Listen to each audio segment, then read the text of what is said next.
to you by State Farm. Like a good neighbor, State Farm is there. By Ford F-Series trucks, the best-selling trucks 33 straight years. By Just for Men, for mustache and beard, keep your edge. And by Skyline Chili. You know it's Skyline time when you get that craving for a Skyline three-way or cheese conies. Welcome back to Great American Ballpark with the Cincinnati Reds and the Los Angeles Dodgers playing the third and final game of this series, the middle game of the homestand. Joe Torre's lineup will look the same tonight in the top 8 spots as it has the last 2 nights. Well, that's a pretty formidable lineup that Mike Leake will face tonight. Rafael Furcal, Matt Kemp, Andre Ethier, 3 of the tops in their respective positions. Of course, then you get the Manny Ramirez. His spot last night had 4 hits. James Looney, Casey Blake, a very good hitter, especially here at Great American Ballpark. At second base, Blake DeWitt, Russell Martin batting 8th. That shows you how good that lineup is. And Vicente Padilla. Padilla is a veteran right-hander with about his 4th Major League Ball club, and he will be batting 9th and pitching tonight. Mike Leake, sneaky fastball, keeps it down around the knees just about at all times and doesn't give in. And that may be one reason why he, in his first couple of Major League starts, has more walks than he would ever want. He's had 12 walks in his first 2 games. Somehow he's tiptoed around most of those bases on balls and avoided major damage. Well, makes his 3rd start of the young season, Mike Leake, and faces that dangerous Dodger offense. And the starter of the problems that they've created for the Reds is the leadoff batter, Rafael Furcal. Drove in 4 runs last night, Furcal, with 3 hits. And he's done the job of a leadoff batter, Chris. Get on base. Well, he does. You know, he can bunt. That's why you've got Scott Rowland and Joey Votto playing in at the corners. He can hit home runs. He's got plenty of power. He's a switch hitter, lots of speed. Not quite the speedster that he once was. But he's a guy that obviously can get it going. He had a double, triple, and single last night. He was all over the place, and he is currently 2nd in the National League with 15 runs scored. So Mike Leake, who started here at home against the Chicago Cubs, started over the weekend in Pittsburgh against the Pirates. And looking to try and become the first Reds starting pitcher to get a winning decision. Count 2-1 to the Dodgers shortstop. Right back at Mike Leake. So 1 down in a hurry. We'll take a look at how the Reds are aligned defensively and a little bit of a change in particular with the outfield alignment. Chris Dickerson in left and Drew Stubbs in center. Usual suspects in the infield. Ryan Hannigan, the backstop tonight.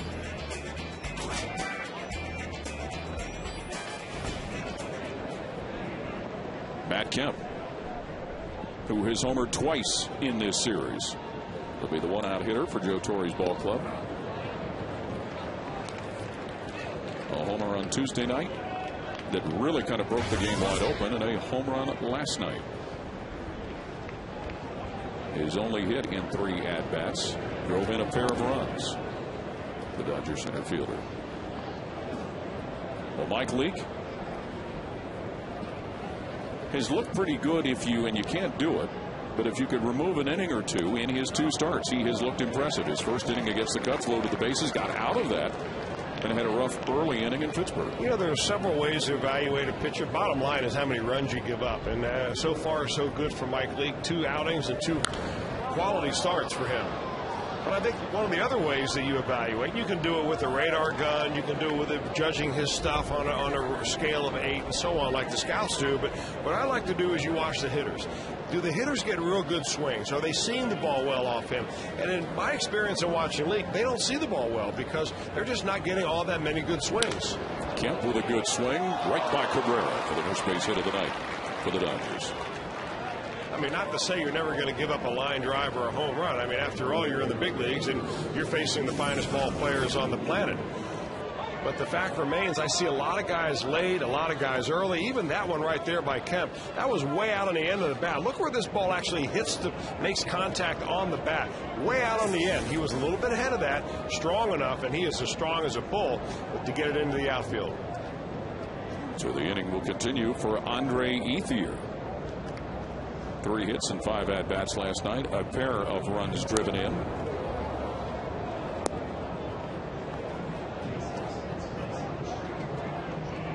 That is now an 11-game hitting streak that Matt Kemp is working with, thanks to that base hit. The Bison.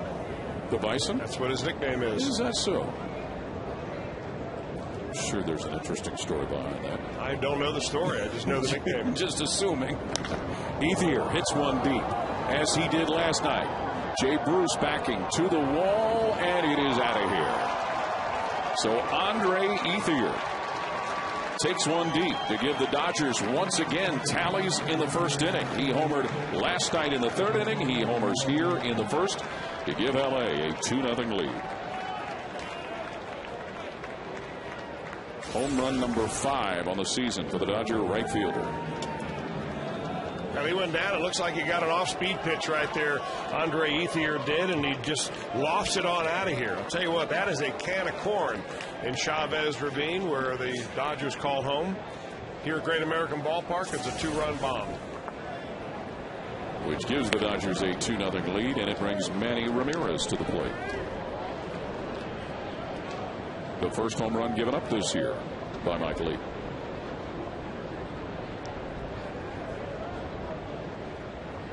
Well, the Dodger left fielder with a very productive night last night.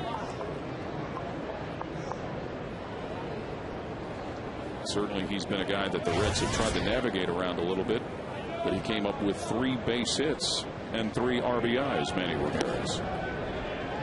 Well, the way you really navigate around Manny is the same philosophy you take when you face a guy like Albert Pujols. You can try to get the guys out ahead of him so that when he does get his hits, and he will get them, he doesn't drive anybody in.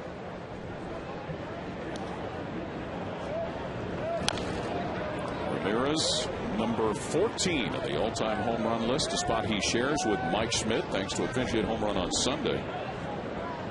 You know, the other thing you have to appreciate with Mike Leake in this particular start, he had his first 2 starts, one against the Cubs, one against the Pittsburgh Pirates, but he's a California guy, born in San Diego, raised in Southern California. You know he had to have his eye on the Dodgers growing up. Bouncer that Leake will field, so his second opportunity to make a play out. 2 outs. Let me correct myself. Ramirez had 2 RBIs last night. The third out of that spot came from Reed Johnson, who came into the game late. I mean, last year at this time, Mike Leake's pitching against UC Santa Barbara and San Diego State University and UCLA. I mean, that's a long, long way from pitching against the Dodgers at Great American Ballpark. As we've talked about, no minor league experience. He went right from collegiate level to spring training, where he wowed everybody, right to the major leagues. Matt Kemp grounds it to Brandon Phillips, and the inning will come to an end, but the Dodgers strike for 2 on the 2-run homer by Andre Ethier after a half inning. 2-0 Los Angeles.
Dusty Baker's batting order tonight with Chris Dickerson at the top, Drew Stubbs at center field, shoved a little further down the lineup, and Scott Rowland, who has been individually pretty successful in his return to play. Well, you know, you're facing a pitcher tonight who's very tough against right-handers. So Jay Bruce, Drew Stubbs have moved down the lineup, as you said. Ryan Hannigan is in there to give Ramon Hernandez a night off.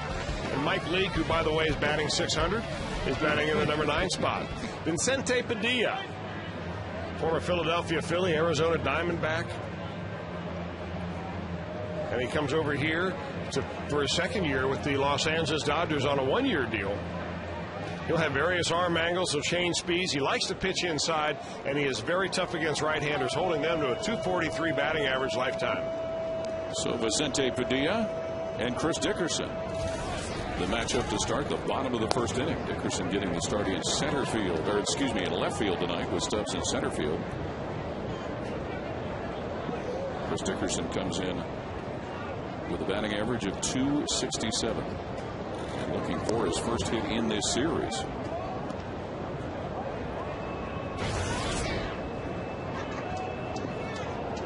It has been he and Drew Stubbs for the most part. Could have been in the leadoff spot and manning the center field position. Vicente Padilla came over from the Texas Rangers last year. After spending time with all of those other teams you talked about, Chris, his first career win and his first career save came against the Reds. There was a time when Vicente Padilla has some of the best stuff of anybody in the National League when he broke on the scene, not necessarily with the Arizona Diamondbacks because they traded him over to the Philadelphia Phillies after just a couple of years. But when he was with the Phillies, this guy had a nasty sinker and some of the best stuff around. Just never really could put it all together and make himself a 20-game winner. 2-2 pitch. Dickerson bangs this to Loney. Padilla has to cover the bag, and the ball gets by him. So Dickerson reaches safely. Well, speed is a wonderful thing, and it's one thing in baseball and any other sport you just simply can't teach. Dickerson has it, no question about it. What it should be, a routine ground ball, 3-1 play right here. I got to figure that Vicente Padilla heard footsteps. He wasn't exactly sure where Chris Dickerson was. He tries to backhand the ball. That was really an easy play for him. All he's got to do is stick his glove out and catch that ball. Loss of concentration because he was distracted by Dickerson. And they charged Padilla with an error on that. So that's a tough error. That is. Obviously, those scorers have never tried to cover first base in that situation. Orlando Cabrera will dig in. His average is at .228. So that doesn't really wow you, but he's got 3 RBIs in this series. Dickerson, by the way, stationed at first base, 2 successful steals on the season. Cabrera on Tuesday night had an 8-game hitting streak snapped. Last night, a couple of runs driven in, a base hit, and a run scored for Orlando Cabrera.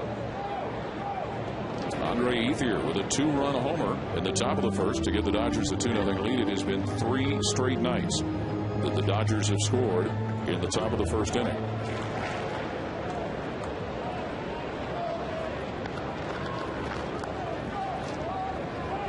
Count 1-0 to Cabrera. On deck, Joey Votto. Could be his pitch inside. Now, one of the things that you see Vicente Padilla trying to do to control the running game, because certainly the Reds will run, Joey Votto will run if he gets on, Dickerson will run, Stubbs will run, is that he holds the ball a little bit longer than normal. He's trying to get the runner and the hitter a little bit out of their rhythm.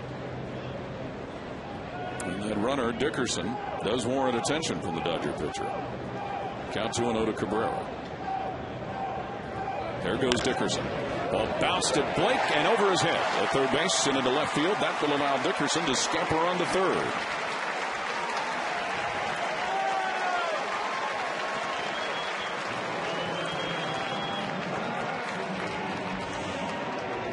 But with the third baseman pulled in a little bit, double play depth, also the potential of a bunt by Cabrera. This ball hits right in front of home plate and takes a high hop. Casey Blake playing about even with the bag, maybe a step in front. And that ball just goes over his head. So Joey Votto, who comes in hitting .333 with runners in scoring position, will try and see if he can't do some damage. So Cabrera continues to spread out hits over this young 2010 season. Reds down a couple. And Joey Votto has certainly had a healthy homestand to date. He had a couple of hits last night in 4 at-bats, scored a run on a home run. As Votto and Roland both homered in the first inning for the Reds last night.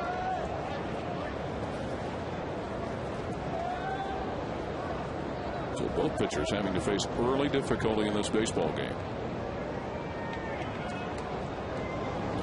Votto pushes this one to the opposite field. Manny Ramirez giving chase into the corner at left, and he's makes got the it. catch. Went out of view as Manny Ramirez makes that catch going into the corner and left.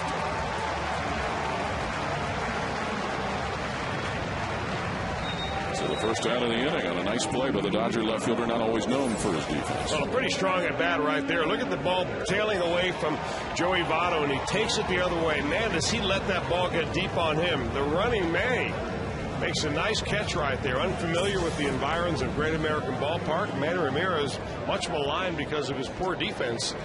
He wanted that ball, and he went and got it. He sure did. So 2 on, 1 out. Brandon Phillips, who homered on Tuesday night. Let's see if he can continue to add the pressure to Padilla. Of course, part of the problem here in the inning for Padilla, an error charged to himself. Brandon Phillips last night 1 for 5. 2-0 Los Angeles with the lead.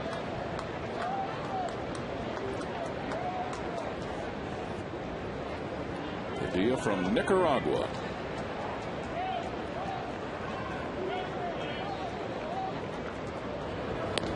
The second winningest major league pitcher of Nicaraguan descent, and it won't take very long to figure out who the first one was. El Presidente, Dennis Martinez. Well, Padilla was only the 7th major leaguer from Nicaragua, and of course when he pitches it's nearly a national holiday down there, the same way it was when Martinez towed the rubber. Padilla has spent some time working under the tutelage of Dennis Martinez.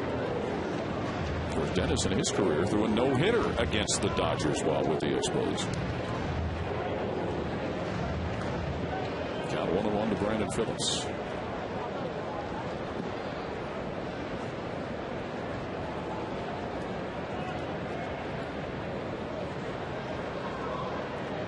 As the Reds have gotten on the board to trail 2-1. Cabrera, brief lead at first.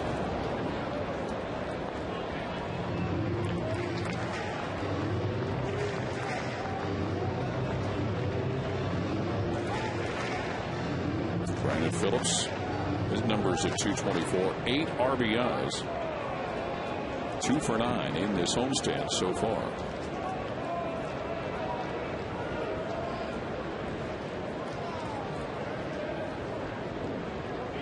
Count 1-2.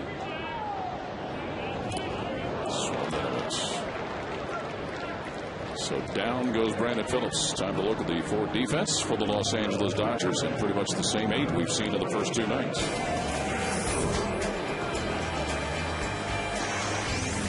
Kemp and Ethier provided some power when at the plate, and Rafael Furcal has just bedeviled the Reds so far in this series. Russell Martin remains the mainstay behind the plate. So Scott Rowland will be the 2-out hitter.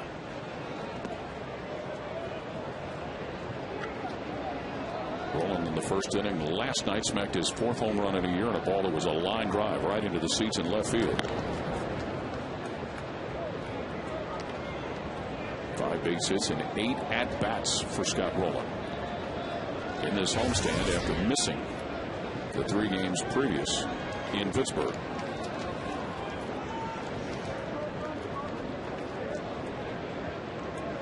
Two to 1 Reds on the short end. Dickerson scored on the fly ball that was hit into left field by Joey Votto. And Andre Ethier with a 2-run homer for the Dodgers.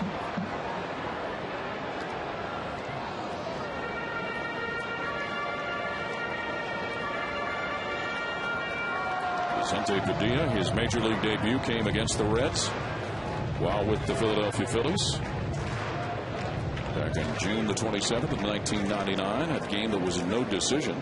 and then got his first save in August of 2000 while with the Phillies against the Reds. Roland facing a 1-1 count. You know, Padilla and Mike Leake, even though they're worlds apart age-wise, have something that they share in common. Of course, Leake, the extreme case of a guy never having pitched in the minor leagues before making a major league start. Padilla was signed when he was 20 years old. Out of Nicaragua, tryout camp. The Arizona Diamondbacks signed him, and only after 17 starts in the minor leagues, they put him in the major leagues. Pitches to Roland, who sends this one to center field. That count. Will get comfortable and make the grab. So the inning over. The Reds scratch one across. 2-1. Dodgers with the lead.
Call 1-800-ELK Ohio. Look at Johnny Gomes, who is not in the starting lineup tonight. Well, there's a reason why. You see what he struggles very mightily against right-handers so far this season. That coupled with the fact that Padilla, the starter for the Dodgers, very, very tough on right-handers. So, and you give Johnny Gomes a day off. You get Chris Dickerson in there. Chris Dickerson had a big day anyhow, and before he went through the ball game, and he's already come up and scored the Reds' first run. They are going to change the scoring decision from the bottom of the first inning, and the ball hit by Chris Dickerson. He is going to be given a base hit now rather than the error that was originally charged to Vicente Padilla. So Chris Dickerson, a base hit, came around to score on the sacrifice fly by Joey Votto. That makes the run an earned run instead of an unearned run. You know, for a normal speed runner, it probably would have been an error. But for a guy like Dickerson, who was putting the pressure on the pitcher, I think that was the deciding factor, perhaps, in the official score, making that change. Casey Blake to lead off the second for the Dodgers. And he's gone, Joe. Well, I'll go back and I'll probably say this a lot during the course of Mike Leake's career, but guys just don't see the ball that well on him. He has kind of an unusual arm angle, but which is kind of low, but he keeps his fingers on top of the ball, so it's got nice downward movement. That little comeback fastball right there on the first base side of first base or the home plate, and excellent pitch, kind of reminiscent of a Greg Maddux type fastball, what he used to call a front door fastball. Ninth strikeout of the year that Leake has coaxed the opposition into. DeWitt with a ground out to Joey Votto to get the second out rather quickly. A nice easy delivery. Our Exmo look at this delivery. It's a two-seam fastball, as you see right there. And look at the low arm angle. A lot of guys have a little bit higher wrist, but he pronates it, which he turns that ball over, and that gets a lot of action to come back off the plate, back to the corner. Outstanding delivery. So two down in a hurry. A strikeout of Blake, a ground out by DeWitt. And Russell Martin, the catcher for the Dodgers, will climb into the box. Russell Martin, a couple of base hits and a couple of runs scored last night as the Dodgers put 14 on the board opposite the 6 plated by the Reds. You know, it's kind of funny. Of all the guys in this pitching staff, you know, from the young Mike Leake to the experienced Arthur Rhodes, the pitcher that has shown so far the least amount of necessary coaching would be Mike Leake. I mean, we've got 4 other starters that have been struggling on and off and probably taking up a lot of time with Brian Price. But Mike Leake, hey, at 21, fresh out of college, you're on your own program, young man. And seems just don't change a thing. Right. He's taking a very consistent demeanor out there. And a strike away from retiring to the side in order. There's the strike that he needed. Dodgers go down in order. 2-1. LA with a lead over the Reds.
Tonight's game, Karen Ensminger. Forgive me if I didn't say that exactly right. From Cincinnati will win this beautiful new Tundra on display here at Great American Ballpark. Register for your chance to win at an upcoming game by seeing your Cincinnati and Northern Kentucky Toyota dealers. Good luck, Karen. Karen, yeah, we hope this is your lucky night. The Brandon Phillips home run the other night was generally in that direction, not quite high enough. I got to think it'll be a guy like Jay Bruce, maybe Joey Votto. Roland can hit the one in left center field. If Lance Nix gets a hold of one, he can put one to a significant distance. Jay Bruce looks at a slow pitch. Yeah, you'll see that from Padilla about 3-4 times a game. And the best thing Bruce can do, erase that from his memory.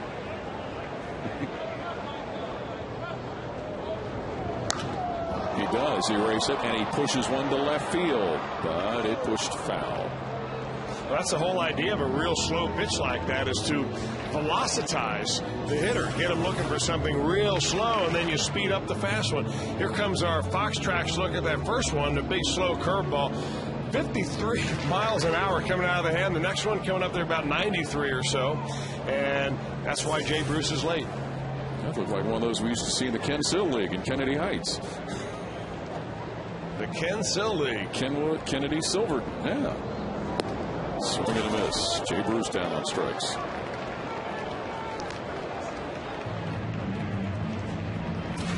So on will come Drew Stubbs, who finds himself in the number 7 spot in the order. That is an excellent sequence of pitches right there by Padilla. I mean, he really took Jay Bruce to school. Real slow, fast, and then went right up the ladder, knowing Bruce was going to be try to aggressive, looking for another fastball. Stubbs with one out, and his struggles have continued. Hitless in his last 19 at-bats. He did manage to reach base last night with a walk. 143 his current batting average. There's a grand slam in the opening week of the season in a Friday night game here against the Cubs. That's his big highlight moment. 2-1 Dodgers with a lead. Andre Ethier bangs a 2-run homer, and then Joey Votto with a sacrifice fly. Stubbs sends this one to right field pretty deep. Backing is Ethier, just shy of the wall guy. So 2 are down here in the bottom of the second inning. The popular 4 for $40 promotion is back with a limited time offer from Subway Restaurants and the Cincinnati Reds. With this special offer, you can purchase 4 view-level tickets to one of the Reds games this weekend for just $40, and you'll receive vouchers for 4 free 6-inch everyday value Subway subs. Get your 4 for $40 deal now at 381 Reds or visit Reds.com. Ryan Hennigan with his first at-bat of the series. Hennigan started and played 2 of the 3 games over the weekend in Pittsburgh. Has driven in 5 and an average of .333.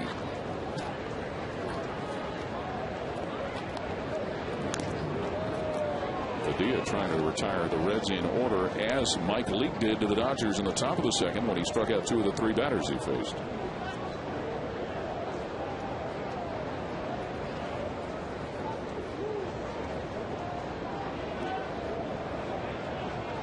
Hannigan with 2 two-hit games here in the season. Went deep down in Florida against the Marlins. And a 2-strike hole against Vicente Padilla. Strike 3. Inning over. Retired in order. And after 2 full here at GABP, it's 2-1 Dodgers.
Inning time now for tonight's Geico Direct quote of the day, and it comes from Chris Dickerson. But just looking at it in person is amazing. I mean, this is tons of stuff, tons of monitors and TVs that are filled with that truck and still out here on the crates that otherwise would be thrown in landfills. And I think, we've all seen pictures of them being shipped over to foreign countries and just simply thrown in the landfills. And when they break down and biodegrade, and break down, the toxic, metals get into the water supply. So this is awesome. I could not be more excited about it. And it's only 12 o'clock, and we have half a truck full of computer monitors and all kinds of electronics. It's really awesome. Part of the local Earth Day events, Chris Dickerson and his Players for Planet organization teaming with Global Environmental Services and some of Cincinnati's leading corporations to host recycling drives around town today. Ground ball by Padilla to Rowland, and Scott will throw him out for the first out of the inning. That was at the Kroger in Western Hills in Glenway Avenue.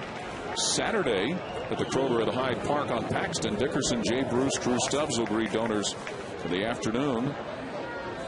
Dickerson, Micah Owings, and Nick Massett will also be on hand for some of the events over the weekend. They filled up a 18-wheeler with recyclable material today.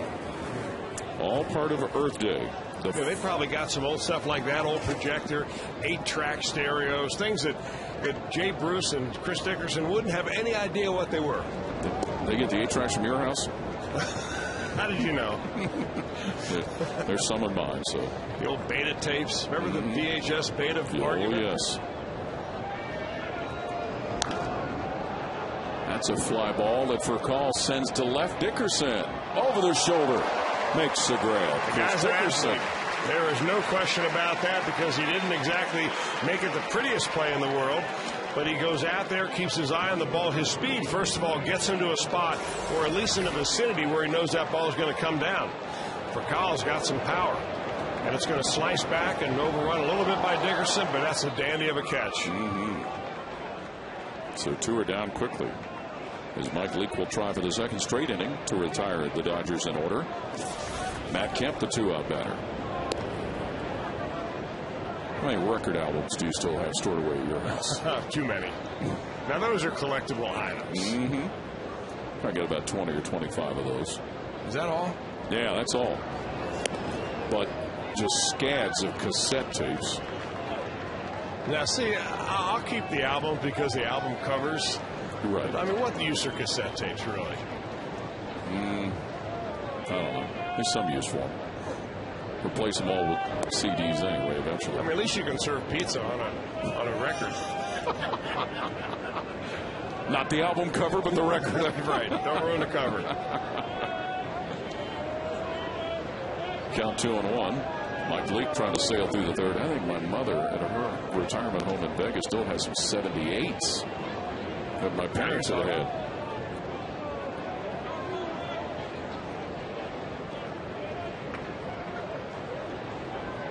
Matt Kemp reached for the single in the first inning, where the Dodgers managed to score 2 runs. And he gets a walk. A buddy of mine about 10 years ago was moving, and his sons down in his basement saw his record albums and said, "Dad, I didn't know we had CDs."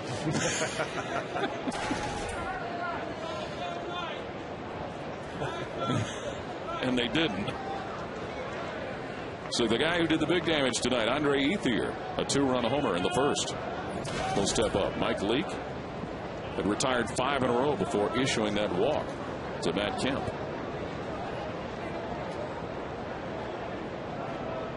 Ethier's 2-run blast scored Kemp ahead of him, grounded to Phillips. And that'll take care of the Dodgers here in the third inning. Chris Dickerson with a nice catch in left field. Dodgers with a 2-1 lead.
Chance to test your Reds knowledge and win some great prizes. Plus, you could end up on Reds Live after the game on Fox Sports Ohio.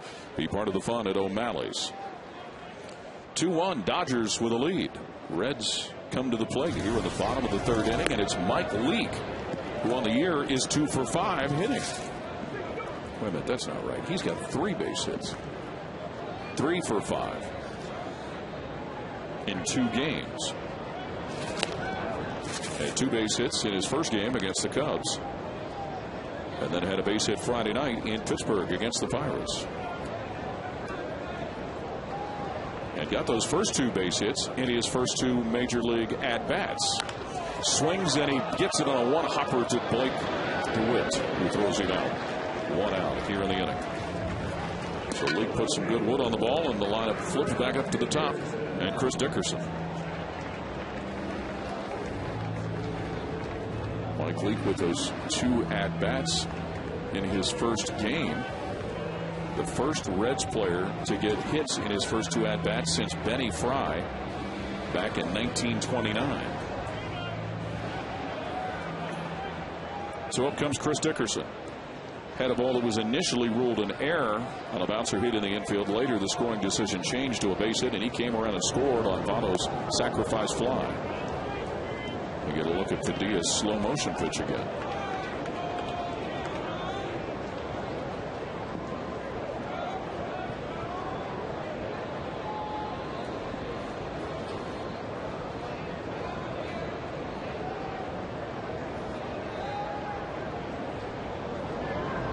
Another slow one from Padilla.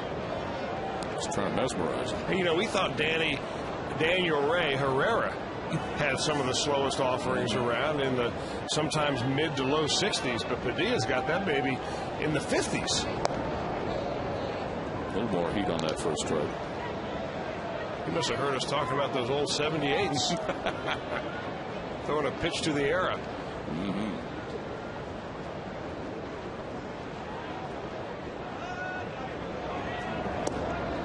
Dickerson holds up, but not in enough time. Well, you got to hold up. I mean, you're seeing those pitches coming in there in 50 miles an hour, and all of a sudden you buzz it up to 93. That's why, unless you're going to swing on one of those slow pitches, you ought to just close your eyes when you see it coming. You don't want to become velocitized. Dickerson swings. Of course, that reminds you of the ball that Tony Perez hit for the home run on Bill Lee, Game 7 of the World Series. The old Ephus. The Ephus pitch. The spaceman, Bill Lee. His bread wasn't quite buttered right, was it? He was my roommate in the senior professional league. No. So was he explain a lot. For who? You or him? Couldn't resist.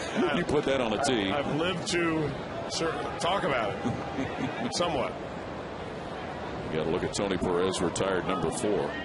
Bill Lee, in one of his books, tells a great story about how he had an opposing player he knew, or it was a teammate, that had an aversion to crosses, and with a couple of popsicle sticks, he put cross on second base, and when the guy came up to cover the bag on the throw, he saw the cross on the bag and immediately ran away from it, didn't make the play. That was amongst one of the few things that we could probably talk about on television that came out of Bill Lee's books. Now, that home run by Tony Perez was a decisive point of that Game 7 of the 75 series.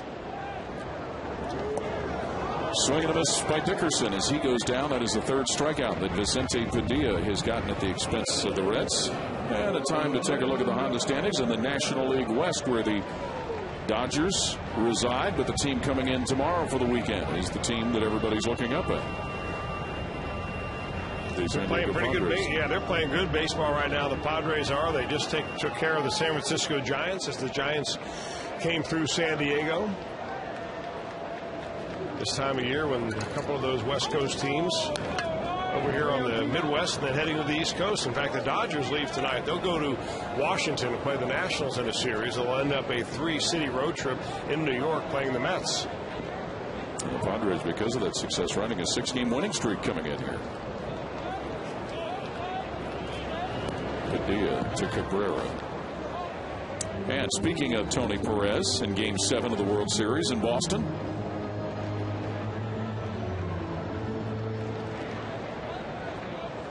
the big dog, Tony Perez. You see that that pitch more often at Rumpke Park than you will anywhere else, won't you? Rumpke or Expressway or River Star or any of the softball complexes. I'll correct myself. That was the 4th strikeout of the night to Padilla. He got Dickerson for the 2nd out of the inning. Padres come in with a 3-game series sweep of San Francisco and a 3-game series sweep of Arizona. But Black's team has been getting busy. 1-2 the count to Cabrera. Reaches and misses. So strikeout number 5. 2 of them coming here in this inning. The Dodgers with a 2-1 lead over the Reds.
To buy your Cincinnati and Northern Kentucky Toyota dealers, where you can register to win the Tundra at Great American Ballpark.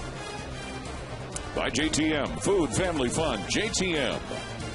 By Geico, 15 minutes could save you 15% or more on car insurance. Visit us at geico.com or call 1-800-947-AUTO. And by GMC, we are professional grade.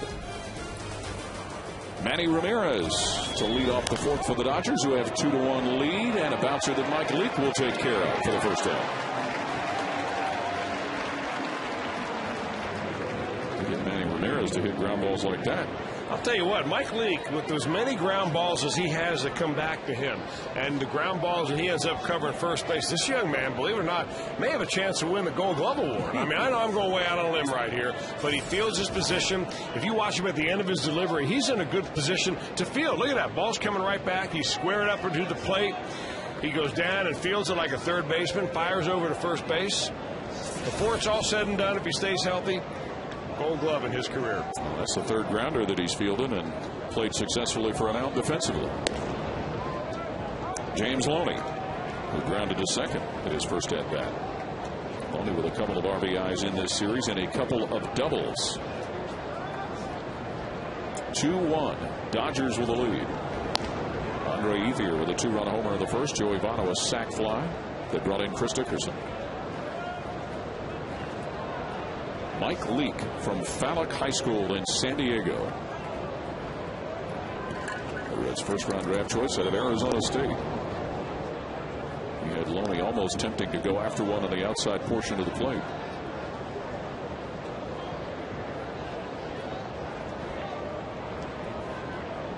Two-one offering. Cabrera backhands. Winds up, guns, got it. Time now for our AT&T trivia, if we haven't had enough dabblings with trivia during the course of the night. Which 3 former Reds players stole 50-plus bases for the Reds and Dodgers? Which 3 former players stole 50-plus for the Reds and Dodgers since 1900? So they wouldn't necessarily have had to play for both teams. Oh, they would have. They had to play for both teams. But not in one season. Correct. This is 50 bags in their career, so that would include Eric Davis, I imagine. That'd be a guess. Jimmy Wynn, you think he had that many stolen bases? While with the Dodgers? Yeah. I don't know about that. Well, Jimmy Wynn, no. He didn't play with the Reds. He's just from Cincinnati, right? He's from Cincinnati. Okay, that's but he did, I believe, finished his career with the Dodgers. The toy cannon, Jimmy Wynn. So what was the year on that? Since when? Maury Wills? As a Red? No, with the Dodgers. No. I think we got to explain the question again, okay, Paul. They had to play for the Reds and the Dodgers. So they both. stole Okay. 50 for the Reds and 50 for the Dodgers, and we'll talk about it later if Mike Leake gives us more time. I only read the commercial. I didn't understand it. 2-1, Los Angeles with the lead.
Now that with the help of many wise people been able to figure it out, which three former players stole 50 or more bases for the Reds and Dodgers since 1900? We've guessed Eric Davis would be one. How about Mariano Duncan being another guess?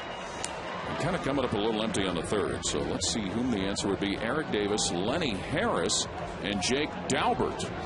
Wow. So 1 for 3. Eric Davis, Lenny Harris, and Jake Daubert.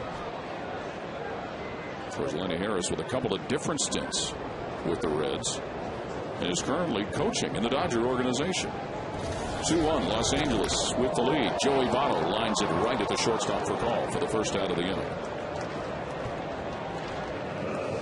Did you get a chance to hear the answer to the trivia question there, Creeper? Yeah, I was dead wrong. And you'll find out the more you work with me. Well, I was guessing Mariano Duncan might have been somebody. Yeah, that's a pretty good idea. But he wasn't, with Lenny Harris and Jake Daubert. When did Jake play? Yes, then. Yeah.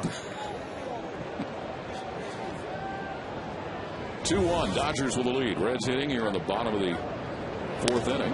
Oh, in tight on Brandon Phillips. Well, Brandon Phillips struck out his last time up on a breaking pitch going away. He was bailing on that pitch, and just to make sure that he bails again, Padilla comes up and in. In fact, it was just his last start. Vincente Padilla drilled the center fielder from the San Francisco Giants, Aaron Rowand. Hit him in the jaw with a pitch, broke his cheekbone in 3 different places, and Aaron Rowand is now on the disabled list. So it has never been a secret that Vincente Padilla is afraid to pitch in or up and in. Now, they didn't think of that particular case with Rowand and Padilla that there was any malintent, but it's just one of those fastballs that he throws in the low to mid-90s that gets away from him. He has a lot of good run on it. And when you're a right-handed hitter, it looks like it's coming down the center of the plate. All of a sudden, it's on you. Jake Daubert, a Reds Hall of Famer, put in 1966, played in the early 1900s. He was a steady 300 hitter for 10 seasons. But that is the advantage, and that is the key to being a little bit wild and pitching inside. And we've got a few pitchers on this Red staff that will do that from time to time. Johnny Cueto's done it. Edinson Volquez and Cueto, when those guys were 1 and 2 in the rotation here, they would do it regularly, pitch inside, and not intimidate hitters, but try to buy the outside of the strike zone by coming in. So give him a little Nuke Lelouch from Bull Durham. I mean, the last thing you want your guys to do, or the opposition, is to feel real comfortable in that batter's box. Kemp fields Rollins fly ball in center to end the inning. Dodgers hang on to a 2-1 lead.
A 2-run shot over the wall to put the Dodgers up 2-0. It is now 2-1 Los Angeles. That is our Coors Light Cold Hard Blast.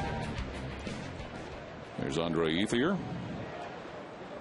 2 home runs in this series for the Dodger right fielder. Mike Leake working with that 1-run deficit at 2-1. As Blake DeWitt, the second baseman, to deal with.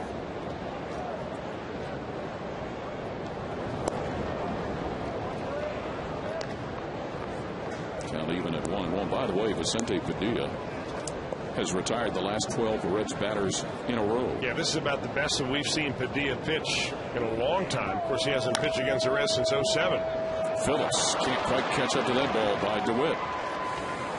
So the Dodgers scratch up. Well, last year this time we talked about Mike Leake being at Arizona State. He wasn't pitching against the Dodgers. This is the Dodger lineup on your left. On your right, he pitched against the Cal Bears. So the arrows that you see are those players that signed minor league contracts. In fact, Brett Johnson's now playing A-ball with the Cubs. Jeff Coburnis is playing A-ball with the Washington Nationals. Blake Smith also signed a contract. He's playing A-ball with the Dodgers. And Michael Brady, he's down in Florida, playing in the Gulf Coast League with the Florida Marlins. But a big difference, obviously, between the lineup he faced with Cal. Filled with some pretty good players, good college players, but certainly not the peak of the major leaguers the way the Dodgers are leading everything right now on offense. So the adjustment made by Mike Leake just goes to show you. Good command and decent stuff will get college hitters out and also big league hitters out. And the current big league hitter he's dealing with is catcher Russell Martin.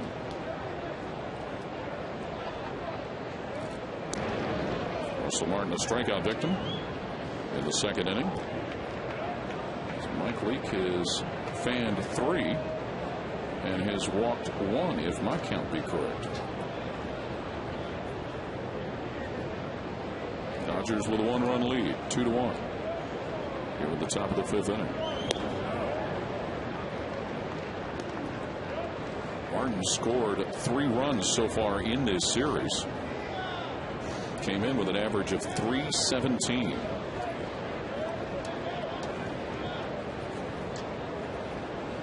Johnson, the native Canadian, an all-star in his career. Part of this Dodger offense that has just been cooking with gas here in the early portion of 2010.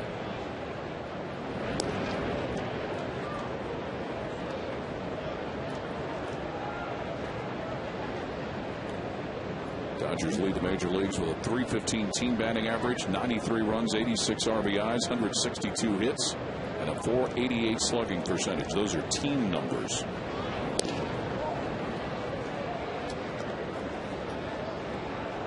And 7 players hitting over 300. A couple of them in the lineup tonight that are over 400. Ethier and Ramirez that started the night over 400. DeWitt at first base. Coming up with the most recent of the Dodger 3 hits on the night. Count 2-1 to Russell Martin. The pitcher Padilla is on deck. Mike Leake with another try in front of the mound. Got him. First out, excuse me. Cincinnati Reds face the San Diego Padres for a 3-game series this weekend that starts tomorrow night. Don't miss the exciting series presented by LaborWorks. For tickets, call 513-381-REDS or visit reds.com today.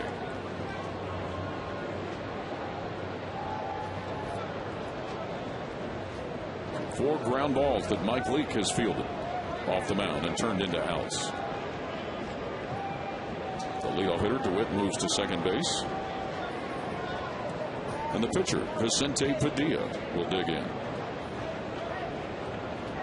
Bounced out the lead off the third to Brandon Phillips. Shows bunt. I talked earlier, Chris, about his early career success, an all-star in 2002. Many may forget, but he was the last pitcher for the National League in that infamous 7-7 tie in the All-Star game in Milwaukee. You're going to get a letter from Milwaukee on that one. Actually from New York now. For bringing up. Isn't every announcer supposed to get something from New York at one point in time? I'm still waiting. Okay. Well, we know Marty and Joe had their moment in the sun in New York. Count 1-1 to the Dodger pitcher with 1 out and 1 on. And a 1-run Los Angeles lead. Votto sneaking in at first. Padilla swings, bounces to Phillips, will grab. Get the out. Second out, runner moves to third. I don't know if he saved the run right there, but he certainly saved the base hit. What great reactions by Brandon Phillips, because this ball is scalded off the bat of Padilla. I mean, it took one hop and Brandon laid out for it. That makes a dandy of a grab. I mean, this is as good as it gets right there. That got to him in a hurry. So a 2 out for call to the plate. In this series, 2 games and 4 innings for call with 5 extra base hits. A big batter right here for Mike Leake. Because he's had for call pretty much in his hand all night. He had a nice little ground ball back to him to start the game off and an easy fly ball to left. But next is Matt Kemp and then Ethier. Both of them have done damage. For call, bounces a base hit up the middle. That'll bring it around.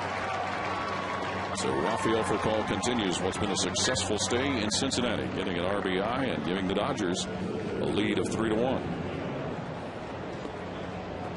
That is the 5th RBI of this series for the Dodgers shortstop.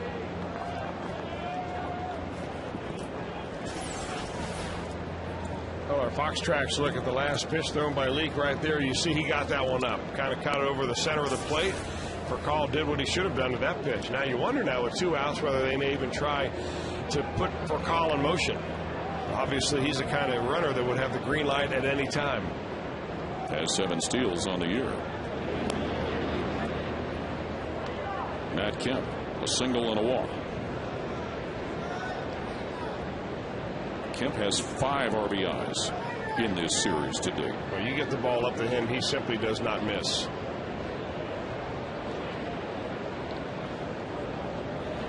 And twice he's not missed on balls that have left the yard in the last 2 games. Tuesday night, a 3-run homer that really was the decisive blow in what may have still been a little bit of a close game at that point.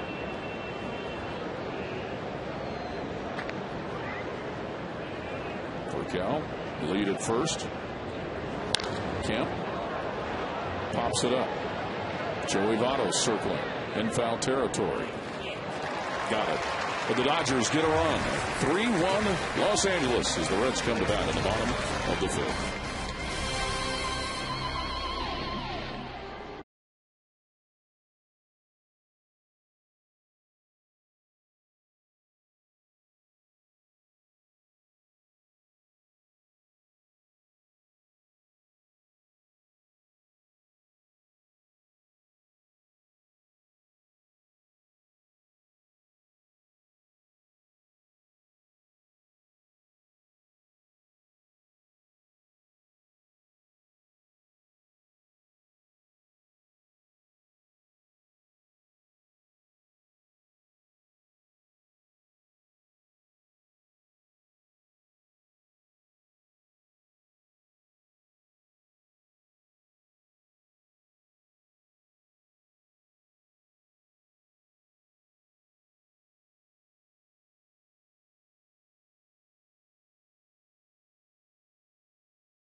AB against Vicente Padilla. The first one didn't go well. Big, slow 59-mile-an-hour curveball, and then he adjusts him with a 93-mile-an-hour fastball. Then right up the ladder, Padilla goes right there. That is taking a young player like Jay Bruce to school. Padilla knew exactly what he was doing, velocitizing the young man, and Bruce fell right into the trap. We'll see what happens now. Padilla's been striking him out, though. 5 strikeouts through 4. And has retired 12 in a row. Jay Bruce was the first. No, I'm sorry. He was the 4th of that 12 in a row. You know, usually, at least the scouts tell me, that Padilla will use that slow curveball only on the first pitch of an at-bat. Or the second pitch. I'm going to fire that scout that told me that. Even though he's not on my payroll. Inside sources say. See, it's just like getting an inside stock tip. It never works. But I got to figure that, you know, when they've scouted Jay Bruce, he sometimes cheats to catch up with the fastball. He's got kind of a big swing, big guy. And Padilla thinks it's easier for him to subtract and add than it is to move the ball in and out. 0-2 pitch. Called strike 3. You know, I don't think that Padilla could make 6 better pitches in a year than he has made in 2 at-bats of Jay Bruce. Look at the comeback action on that pitch right there. Just takes a little bit off that pitch. Just like a little dead fish or a BP fastball. Catches the inside corner. 6th strikeout of the night. 13th batter in a row. Padilla has retired. And you look at what he's done over the last couple of years on the road. A record of 18-5, which is tied for the 2nd most road victories in baseball over that time. 2nd to 20 for Cliff Lee of the Mariners. Well, he struggled his first couple of starts here this year with the Dodgers against the Pirates in the opening week of the season. He only lasted 4 innings, gave up 7 runs. Next outing against the Florida Marlins, they got him for 4 runs in 4 innings. His last time out was a little bit better. That was against the Giants, who went 7 innings, gave up 3 runs. So a quality start there, but he's given up at least 1 home run in every one of his starts so far. And that start you talked about in Pittsburgh was on opening day. Joe Torre gave him the ball in game 1 of the season. Drew Stubbs. Put a fly to right. Grounds this one in the hole and ends that hitless streak. Drew Stubbs bangs one to left field for a base hit. So the Reds with a runner on, and talk Reds baseball with a real McCoy. Log on to FoxSportsOhio.com during tonight's game for a live chat with Hall of Fame baseball writer Hal McCoy. And that's a guy that you could sit and talk baseball with all day, all night, all week, all month. I think Hal got a little bit of the kick out of the fact that we relayed the story he relayed to us about Davey Concepcion last night. The clothes dryer story. The clothes dryer. For those who may not have heard it, this was back in the early 70s when Concepcion was battling a big-time slump. A big-time slump as Ryan Hannigan steps in. And Davey got in the shower with his uniform on, thinking that he could wash the slump away. But after he got appropriately soaked, he got into one of the clothes dryers at Wrigley Field, as some kids tend to want to do sometimes. The dryers with the window you can see. And once Davey got in the dryer, his intention was to get right out, but one of his teammates, who shall remain unnamed, a pitcher by the way, turned the dryer on.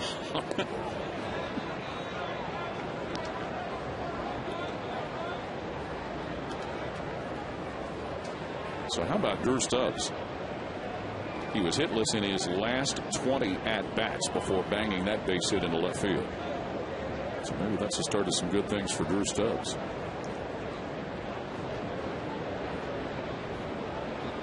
And 4 steals on the year, so the threat over there at first base with 1 out. Hannigan reaches as Stubbs was on the move. Yeah, I don't know if that was a hit and run. Probably was, based on how Hannigan swung at that pitch.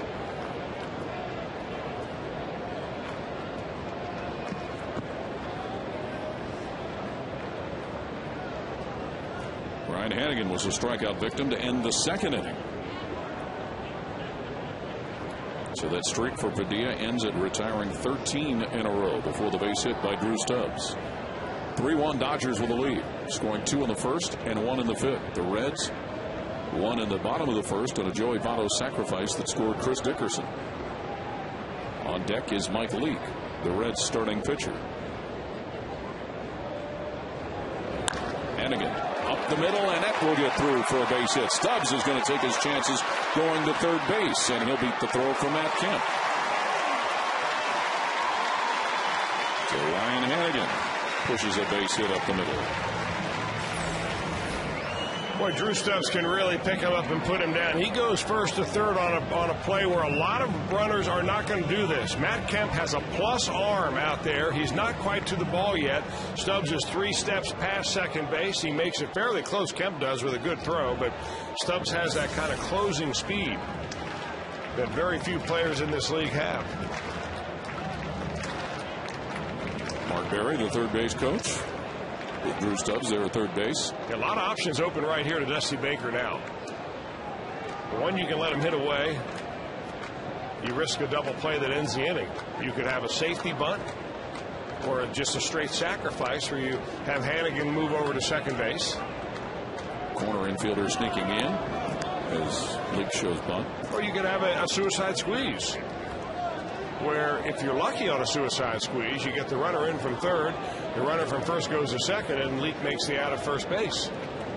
Leake 3 for 6 at the plate. 2 hits opening day, 1 hit last Friday in Pittsburgh.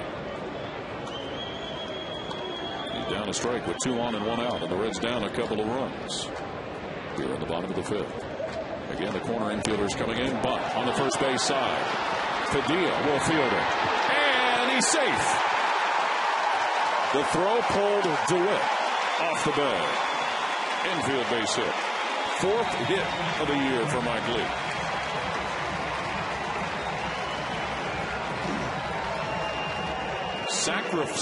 So no base hit. Sacrifice E1. Well, Vincente Padilla never really takes advantage of his throwing lane right here. He's got to look to be able to throw the ball on that side of the bag. Instead, he throws it on the foul side of the foul line, and the covering second baseman, Blake DeWitt, can't get to it and be able to keep his foot on the bag. And a rush throw by Padilla, he really had more time than he thought. A little bit of a momentary panic for the veteran. Now he's got bases loaded, and the lineup turns over. 0-2. Chris Dickerson, the leadoff hitter. You know, he never took a step, never got himself in a good throwing position, just kind of flipped the ball over there. And look how far Mike Leake is from first base. This should be a lesson to a lot of young players that are watching. On a sacrifice like that, if you don't make a good throw, your throw's not worth anything at all. It's better to be a good throw and be late than throw it over somebody's head. So Chris Dickerson at the plate with the bases full of Reds. So it is a sacrifice and an error on the pitcher, and that is the second error that Vicente Padilla. No, excuse me, that was changed earlier. He was given an error earlier on Dickerson, but it was changed to a base hit. We'll call it an error and a half. How's that? That ball that Dickerson hit ruled a single, and he eventually came around to score on the sac fly by Votto. Opposite way Dickerson, but it'll run foul. The inning started with a called third strike to Jay Bruce. Drew Stubbs with a base hit that ended an 0-for-20 hitless streak. A single by Ryan Hannigan, and then Leake reaching due to a sacrifice and an error. Got a little enthusiastic there. Wanted to see the pitcher giving his fourth hit of the year.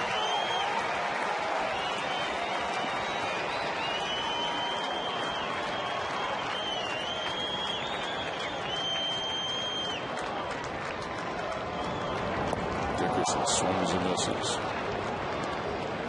Man, was that a nasty pitch. The hardest velocity pitch that Padilla has thrown all night. Throws it at the knees and it takes off and dives. And this would normally, back in the old days, be a definition of a spitter. Watch this ball explode down towards the dirt. Wow. That's a Jim Maloney special. Jim Maloney. Now we're going way back. Dickerson hitting over 280 with the bases loaded and 5 RBIs and a couple of doubles. Well, Jim Maloney was a workhorse in the 60s, wasn't he? Boy, he was a hard thrower, too, and he had a lot of movement on the ball. Dickerson looking for what would be his first RBI of the year. One out, bases loaded. Padilla. Swing and miss Dickerson. Second time tonight that he fans. Boy, this is an impressive outing so far by Padilla. I mean, this is the best we've seen him pitch in a long time. Under control on the mound, throwing the ball where he wants to. Throws one pitch at 95, the previous one down around the ankles, and then goes right up the ladder on a left-hander. A sucker fastball that's hard to lay off of. 7th strikeout that Padilla gets credit for. The second in this inning. And that's a killer right there with a man on third base, less than 2 out. You really want to make contact somehow. Cabrera charged with trying to make contact. And he does, but foul. Singled in the first inning. And then struck out in the third, Orlando Cabrera.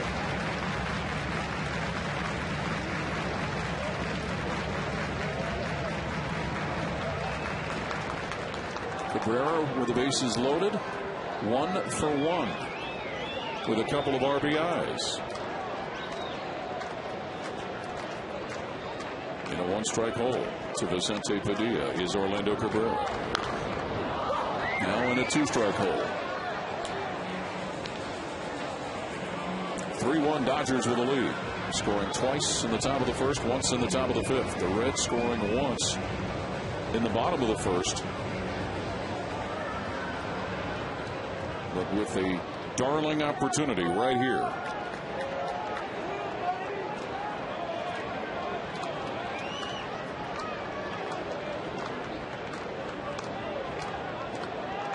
Russell with a sign.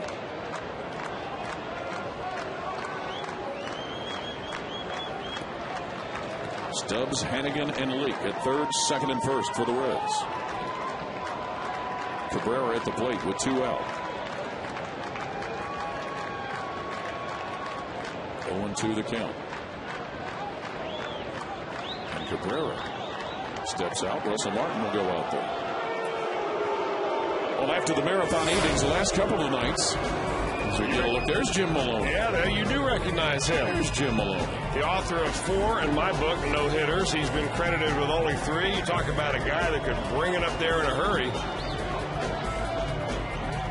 And one of the all-time nice guys and funniest guys, a an annual favorite down at Dream Week, the Reds fantasy camp. One of the best years I ever had down there is when he and I were teamed up together. Is that so? The hard-throwing lefty and the hard-throwing righty and the soft-tossing lefty. We hit both extremes. I tell you what, Jim Maloney was playing at that time as the Reds in the 60s were really starting to put some of the pieces together that ended up being the key cogs of the Big Red Machine.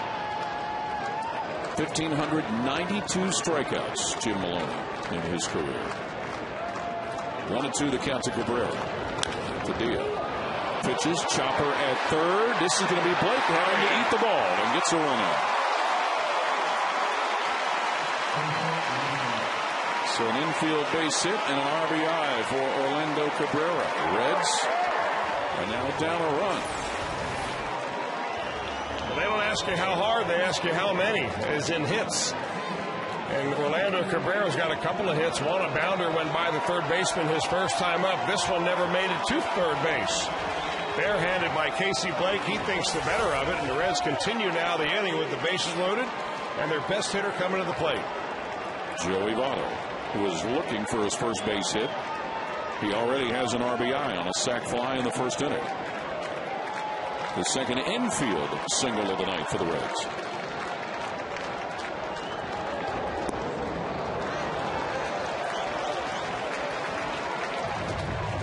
Joey Votto, a fly ball to left field that Manny Ramirez fielded it deep in the corner, but that also allowed Chris Dickerson to score.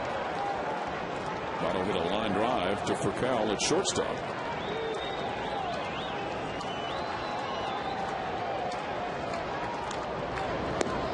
Big cut. Yeah, Joey Votto, after that swing, kind of shakes his head, slaps the side of his head, saying, "What are you doing?" Chasing that pitch up out of the strike zone. Joey now with 6 RBIs on the series. Trying to homer for the third consecutive game. Count 1-1. 1-2. 9 RBIs in the season for Votto, who also leads the Reds in steals.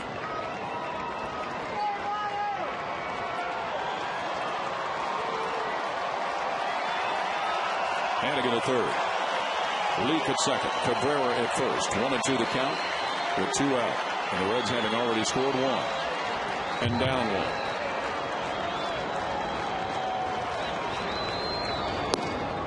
Padilla high with a pitch. Well, they're really keeping the ball upstairs on Joey Votto, recognizing the fact, like most left-handers, Votto likes the ball down, especially down and in. Nearly left the yard in his first at bat on a low pitch, hitting it the opposite field, right up against the wall. Joey Votto in his career 23 RBIs with the bases loaded.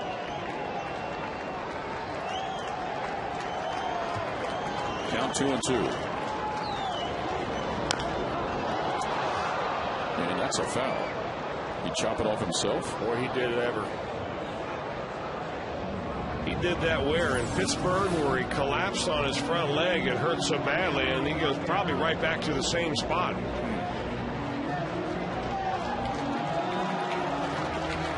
Dusty Baker and Paul Lessard started to come out, but Joey's going to tough it out. Well, he'll send the trainer Paul Lessard and Dusty Baker back to the dugout, but I'll tell you what, he is limping getting back into that box.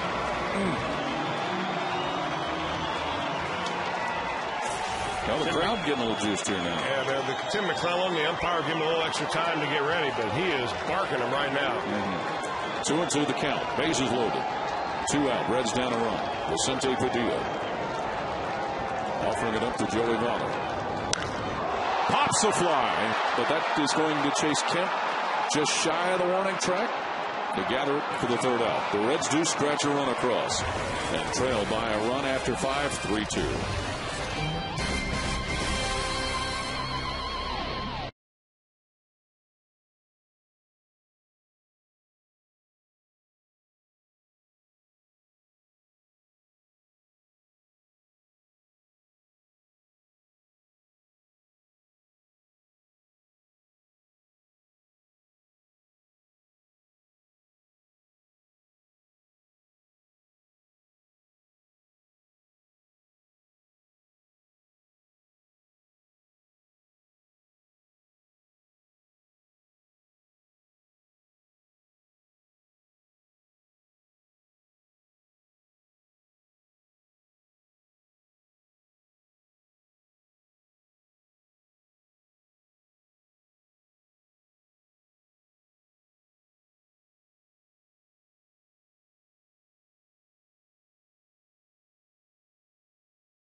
Sports Ohio. Jim Day with you down just beside the Dodgers dugout, and it's time now for our Meyer text poll question of the night, and this is a good one to chew on here.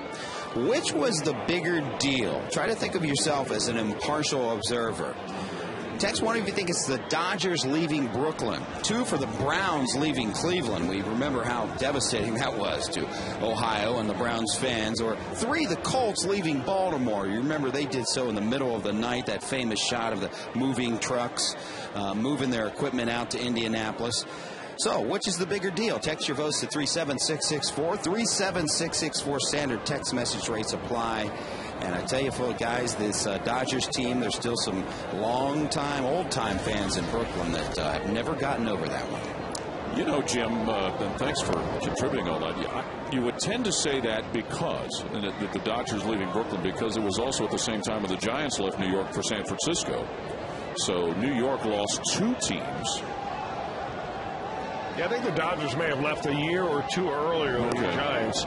And, you know, in defense of the Brooklyn Dodgers, the O'Malley family did everything they possibly could to try to stay in New York. But the problem was people were moving out of New York into the suburbs, and there was nowhere to park cars in New York City. The attendance was going down, and they offered them everything they ever wanted in California. When they went out to see that spot at Chavez Ravine and how beautiful that was and the weather, reluctantly, the O'Malley family took the deal and changed the course of baseball history. And Ebbets Field certainly seemed to have maybe not completely outgrown its usefulness, but it was on the back end of what it could do. Ground ball by Ethier for the first out of the inning. You got to remember that the original name, the Dodgers, came from, you know, having the Dodge trains coming around the tracks. And the Ebbets Field was really down there, and people used to come to those ball games by train and by trolley. And of course, in the invention and the proliferation of the automobile changed entirely the way America would travel. And of course, New York would then get in the early 60s the Mets so that they could reclaim some National League baseball. Manny Ramirez, the one-out hitter. Cabrera can't field that one, so Manny with a base hit.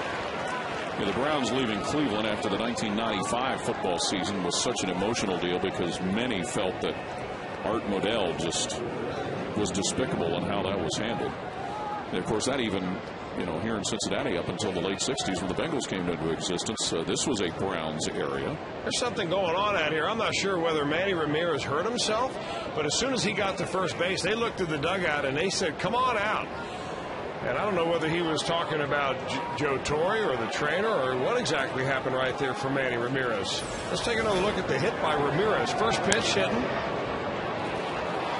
It's a single, an easy one, and you can see him limping visibly as he gets about halfway down the line. So not good news for the Dodgers. Wonder if he had a cramp or, you know, pulled a hamstring or something. So Manny Ramirez is going to come out of the game. But the Dodgers holding a 3-2 lead. Joe Torre will maybe go to Reed Johnson, who came in and got an RBI in left field last night. And it will be Reed Johnson coming in to replace Ramirez.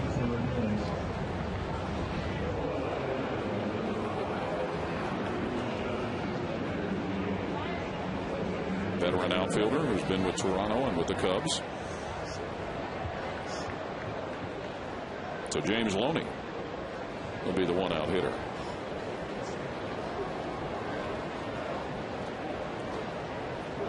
Loney tonight a couple of groundouts. Mike Leake has seen his offense give him a run to get within 1 run of the Dodger lead. So you've got the Dodgers leaving Brooklyn, the Browns leaving Cleveland. You know, when the Browns left too, it was a pretty good piece of information that they were going to get a football team pretty soon. The Colts leaving Baltimore for Indianapolis. Wasn't that on Christmas Eve? Well, when the Colts left? Yeah. Don't remember that exactly. But it was late at night, and as Jim mentioned, the video of the moving van leaving the Colts Stadium.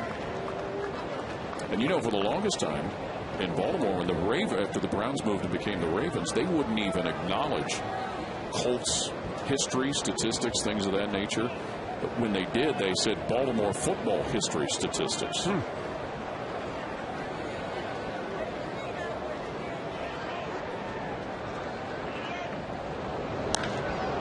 early. Shoots this one. Where Dickerson in left field has it bounce in front of him.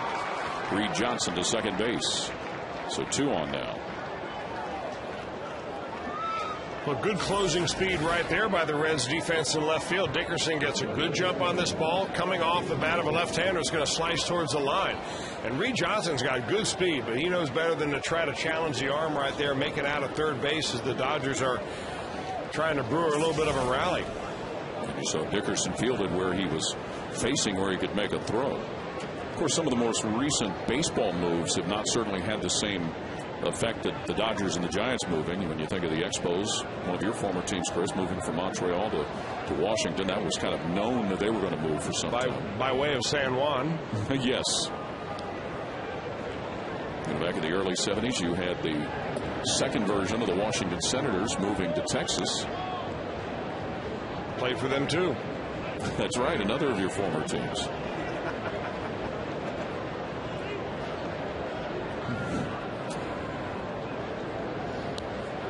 There was talk that another of your former teams at one time, San Diego, was going to move. I think there was some talk about the Padres moving to Toronto before the Blue Jays came into existence. Wow, didn't know that. And then, of course, many may forget, but the Milwaukee Brewers' first year of existence, they were the Seattle Pilots in 1969. 1-0 the count on Casey Blake.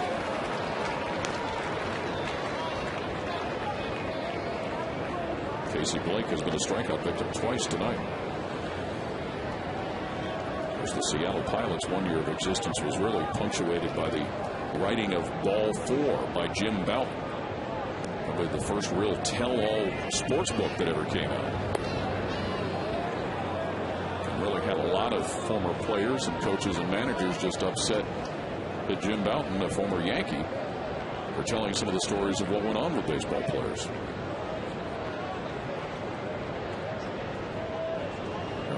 Bouton in his book wrote about after he was traded from Seattle to Houston, came to Cincinnati, how the Reds players razzed him from the dugout. 3-1 to Casey Blake. 3-2.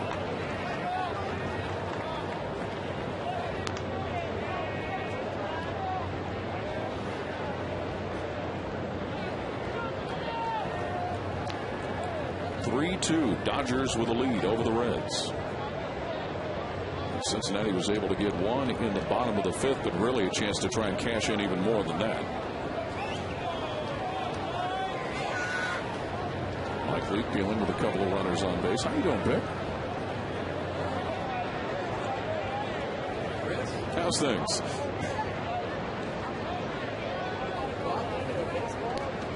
A little intensity from Mike Leake as he gets ready for a payoff pitch and gets his strikeout. Throw. Got him. Strike him out. Throw him out.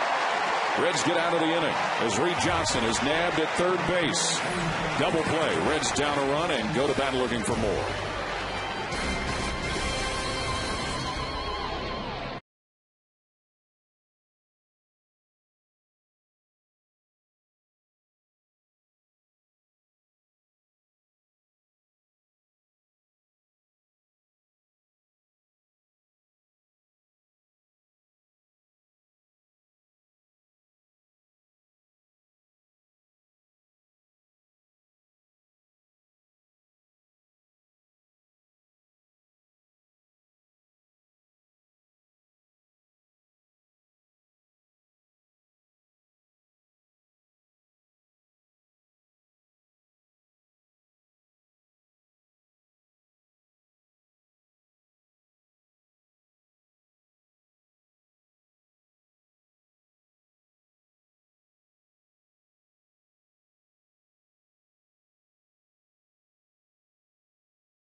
time for the Coors Light Freeze Cam. Yeah, in this Coors Light Freeze Cam, we're going to feature the 3 different grips of Mike Leake's pitches. That is a 2-seam fastball right there. You see his fingers on across the seams on the 2-seam part. There's a changeup. It's kind of a modified circle change or an OK changeup.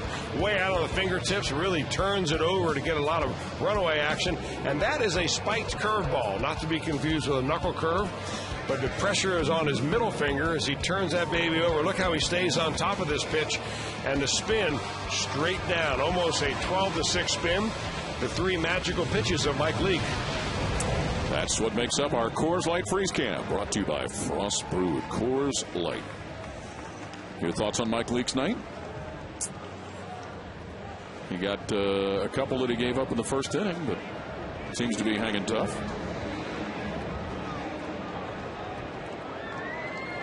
Brandon Phillips will lead off the bottom of the 6th inning. Phillips tonight, strikeout victim, and a ground out to second base. By the way, Reed Johnson replaces Manny Ramirez as a pinch runner, and he'll replace him defensively in left field. Phillips is average at .217. Vicente Padilla with a 1-run lead at 3-2. We've seen Padilla go up and down as far as the miles per hour with his various offerings tonight. Brandon Phillips, coming into the game, has hit safely in 4 of his last 5. He's managed 2 hits in this series against the Dodgers. A home run and an RBI on that home run. 3-2 Los Angeles. Vicente Padilla.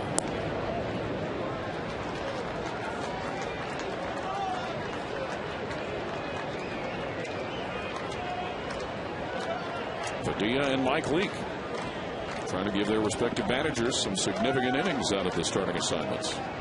Well, this is by far the best pitch ball game of this series that we have seen. And it seems like every time Mike Leake takes the mound, we see a well-pitched game from the Red side. Anyway, he is now, after 6 innings of 3-run baseball, that's another quality start. Phillips looks at a strike. Did you hear this today, by the way? Milwaukee beat Pittsburgh 20-0.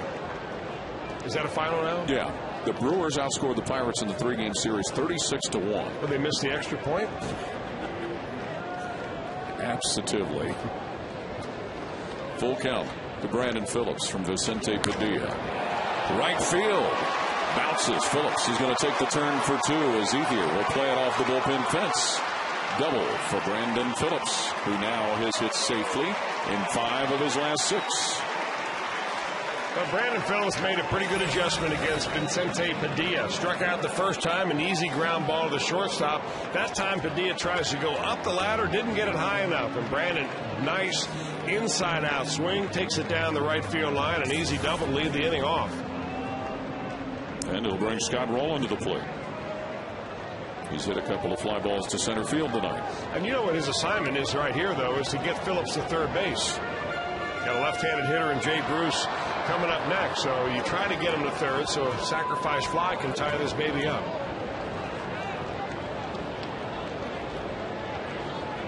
(3-2) Dodgers with the lead. Rowland in the hole for Cal. Freezes Phillips, throws Rowland. Well, Aroldis Chapman pitching for the Louisville Bats tonight. A little of the information on how the young left-hander from Cuba did. 50 strikes on 88 pitches, 7 strikeouts. You know, he's still in the ball game from what we understand. 5 strikeouts, right, or 5 walks right there. Of course, that's the one thing that jumps out. The strikeouts you expect. You like to have him have a little better control. Remember, Jay Bruce gets a hold of one of those slow pitches, and he deposits it in these seats. I love it.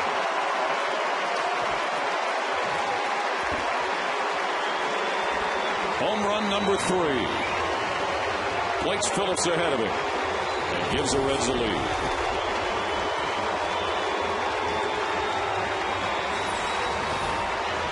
Well, Now, what does Tony Perez and Jay Bruce have in common? They both can hit that one.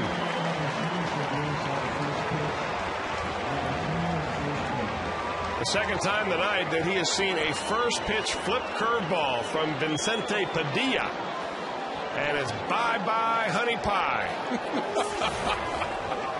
4-3, Reds with a lead on that bomb from Jay Bruce that scores Brandon Phillips in front of him.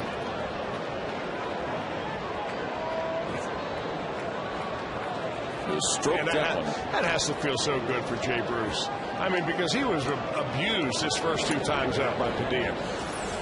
3 pitches each AB, 2 strikeouts, and see you later. Nice going.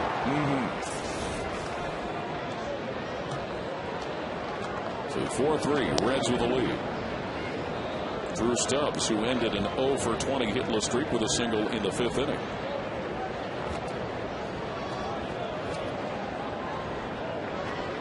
That Sunday game in Pittsburgh where Jay Bruce hit a couple of homers seemed to maybe kind of gotten him started in the right direction. We'll take one more look at this home run swing by Jay Bruce. You see, he has to kind of put his foot down first, and then he stays back. He recognizes that pitch early on, puts the ball of his foot down, doesn't quite get his weight transferred, keeps his hands back, and launches it on out of here. Stubbs bounces it to Blake at third. Long throw for Blake, and he gets the speedy Drew Stubbs for the second out of the inning.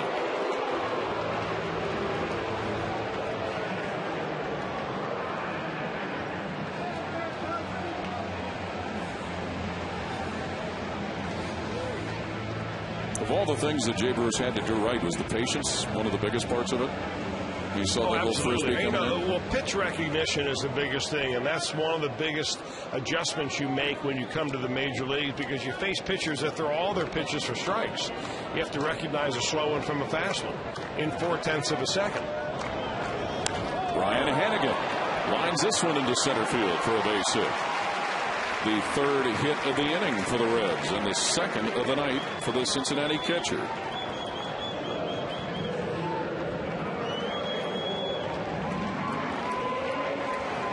So here comes Mike Leake to the plate. Helped himself on a ball that ended up being a sacrifice and an error on the pitcher in the 5th inning.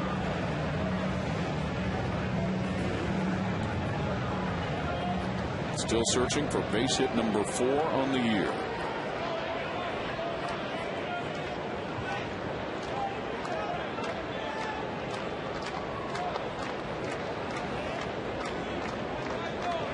Again at first base. And that caught Russell Martin. So 2 here in the 6th inning for the Reds. It's an odd play right there. At first I thought it may have hit Leake. He kind of gets back off the ball, and it clips off the glove, I suppose, of Martin, and then gets him on the side of the face. Now, are they saying that Leake went around, or did he? I think that may have hit the bottom of the bat right there, the knob of the bat. So the count 0-1. Yeah, sure did. Here's our X-Mo look at things. Boy, I love the X-Mo. Almost as slow as some of those Padilla pitches tonight.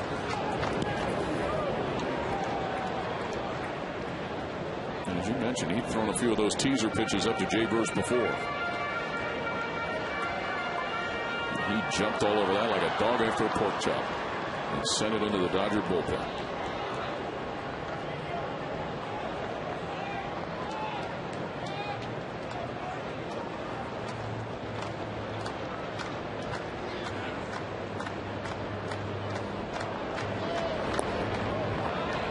Good eye by the Reds pitcher, Mike Leake, who, as it stands now, still with a lot of time left and only a 1-run lead, he stands possibly to be the first Red starting pitcher of the year to get a winning decision.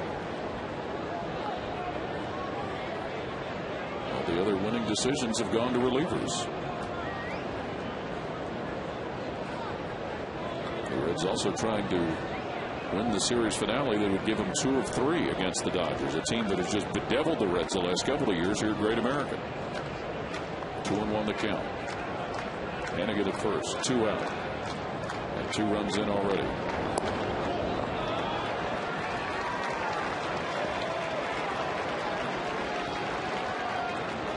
Green light.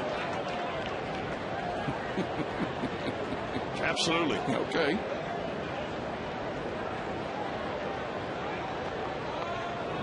He's hitting 500.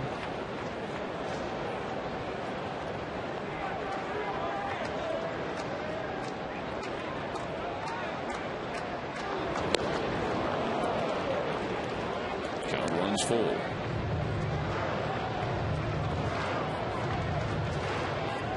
Mike Leake from Arizona State and Falmouth High School in San Diego. 6'1", 190 pounds, and 22 years old. His first year of professional baseball right here in the major leagues.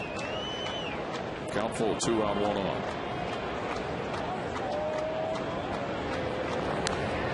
Foul, says Hannigan is on the move.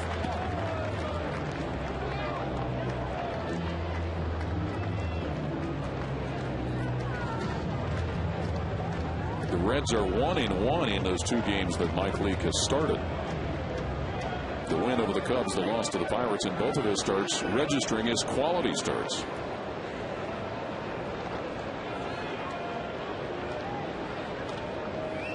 Jay Bruce homer in this frame has given the Reds the lead. Mike Leake trying to add to it. Hannigan moving, swing and a miss. Strikeout number 8 for the Dodger right-hander, but Jay Bruce waits patiently and deposits the ball off the playing field, and the Reds have a 4-3 lead.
Find out what's possible with the nation's fastest 3G network. AT&T. Rethink possible.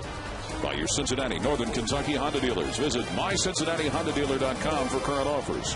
By Granger, with over 900,000 products for the ones who get it done. Jay Bruce with a 2-run homer in the bottom of the 6th inning has staked Mike Leake and the Reds to a 4-3 lead over the Dodgers, moving to the top of the 7th.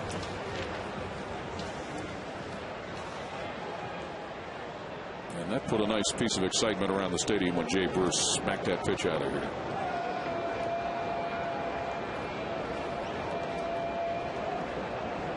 Mike Leake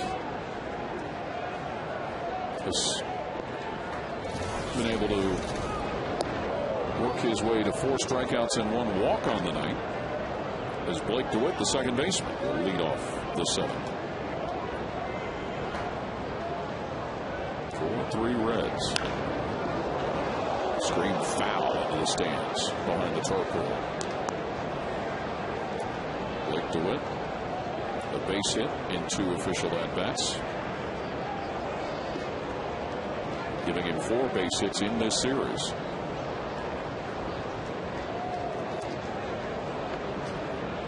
Count 1-1. Brandon Phillips will gut out his opposite number, fielding the ground ball, so 1 out. And make sure you get your 2010 Reds team calendar at the game tomorrow with the Padres, thanks to Kroger.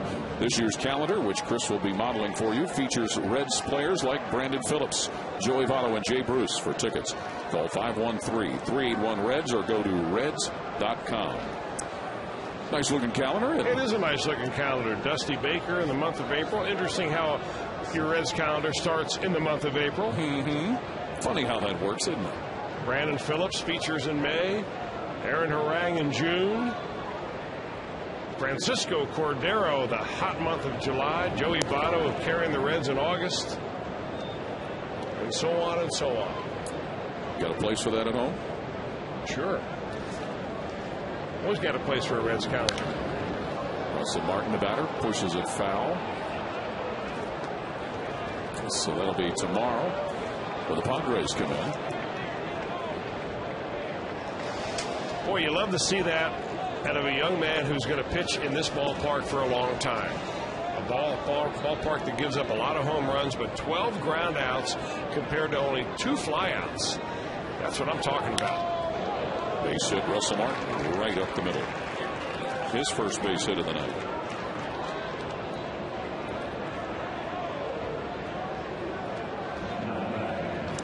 So with a runner on, Garrett Anderson for the 3rd time in this series will be called on to pinch hit as he will bat for the pitcher Padilla.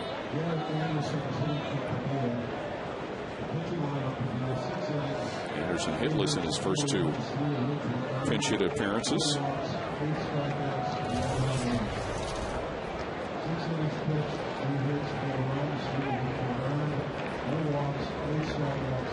The line on Vicente Padilla, 6 innings, as you may have overheard from the press box here. 6 innings, 8 hits, 4 runs, 3 of them earned. 8 strikeouts, no walks, and he gave up a home run. Now that error that figured in an unearned run was the pitcher's error. All right, sitting here in the booth with a former pitcher. Not going to go any further with it than that. We'll drop that one. Should have made the play. Both of them. True. And there is a school of thought that thinks if a pitcher makes an error, it ought to be part of an earned run. But there's also a thought that players lose pop-ups in the infield in the sun and they go down as base hits. Yeah, so nothing's really fair. No, not at all. Well, what we pointed out again about Garrett Anderson last night, as you take a look at the left-hander warming up in the Dodger bullpen, is that he is looking for something to pull. If you watch his front foot, I'm talking about Garrett Anderson, he kind of starts a little bit open and really starts striding towards the first baseline. He'll go this way with that foot, looking for something that he can pull. And he does pull it to right field, and that will land in the seats for a 2-run homer from the veteran Garrett Anderson to give the Dodgers a 1-run lead.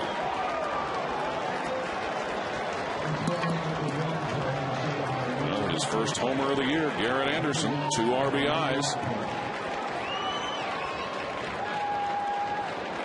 That's why they get the veteran who's got a little pop off the bench. He puts his ball club right back on top. Watch him stride a little bit towards first base. Opens up his hips, and that ball coming up over pretty much the middle of the plate. But even if it's outside of its waist high, Garrett Anderson can pull that ball, and with his power, jolts it out of here no problem. So the Dodgers back in front, 5-4.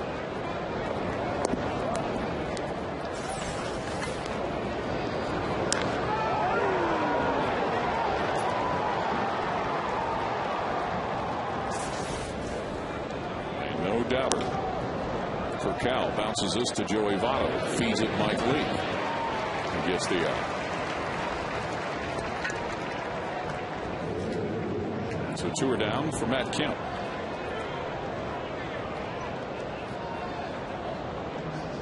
Kemp looking for his 2nd base hit of the night. Well, we want to send out our best wishes to a young man who plays for the Florence Storm, Aaron Fox, 12-year-old, and his mom and dad, Joni and Jim. Aaron was hit by a line drive in the head on Saturday. I'm not sure of the details of that, but we certainly wish him the best. Wish you a quick recovery, Aaron, and hope to see you back down here at Great American Ballpark real soon. Absolutely. Get back out on the field with the Florence Storm and tear them up, buddy. That home run for Anderson, by the way, number 286 in his career.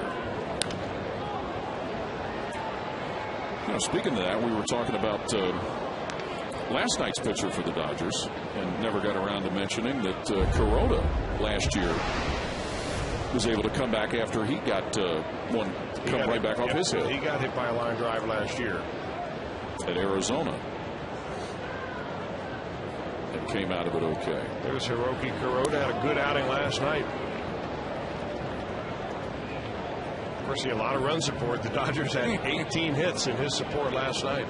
Yes, they did.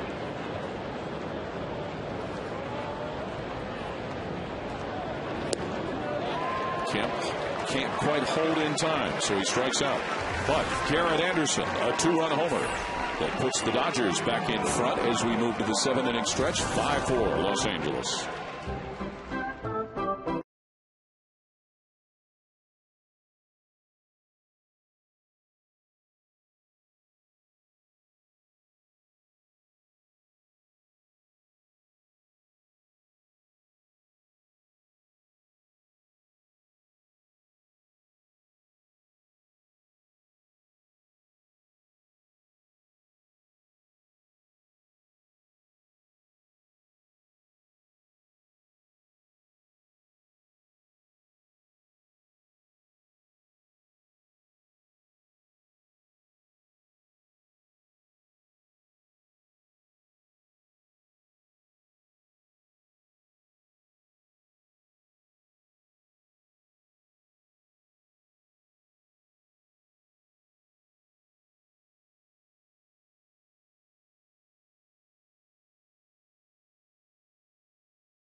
Down the game and talks to the players and coaches on Reds Live, brought to you by Kings Honda and the Kings Auto Mall. Visit KingsHondaUSA.com. Dodgers with a 5-4 lead over the Reds as we move to the bottom of the 7th inning here at Great American Ballpark. And Hong-Chi Kuo will be the new pitchers for the Dodgers, just activated. Jeff Weaver was put on the DL and Kuo was made active. Kuo, the left-hander from Taiwan City, Taiwan, 4th season or parts of 4th seasons with the Los Angeles Dodgers. He was in 35 games last year. You see the career numbers on Kuo versus the Reds. He has battled back through elbow and rotator cuff injuries and will be the second pitcher of the night in place of Vicente Padilla, who now stands possibly to get a win as Garrett Anderson's 2-run pinch hit gives the Dodgers a 5-4 lead. Back to the top of the order for the Reds here in the bottom of the 7th. Chris Dickerson. Dickerson with a bunt. Kuo slips. Dickerson speeds down the line and he's thrown out. DeWitt. Well, a nice throw to Loney to get Dickerson retired. A whale of a play right there by the second baseman, Blake DeWitt. A little dookie drag by Chris Dickerson, sliding it by the pitcher who loses his footing. The only way he's going to get him barehanded is the play, and DeWitt does it, and they thought that it may have pulled the first baseman Loney off the bag. That's why Dusty Baker's down there right now talking to the first base umpire, Mike Everett. What a play by Blake DeWitt. So Dusty Baker with a little protest. And how about this? No sooner is that first batter retired, but we've got more activity on the mound of the Dodgers. Quo maybe get hurt when he fell down trying to initially get to the ball. I don't know what happened right there.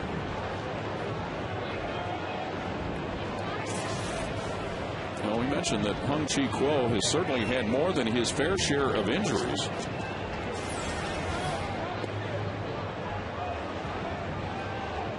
Oh.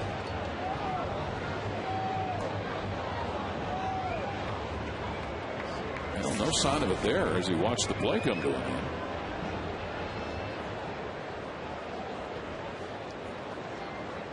So Orlando Cabrera will be the one-out hitter. Kuo last year 35 games with the Dodgers. He had appearances with 3 different teams in their organization: Albuquerque at AAA, Inland Empire, and Glendale. Back in 2000, he had Tommy John surgery. Cabrera, the one-out hitter, bounces it over Kuo and into center field for a base hit. Well, Cabrera is making the best of his ground balls tonight. He's hit one in the shortstop third base hole.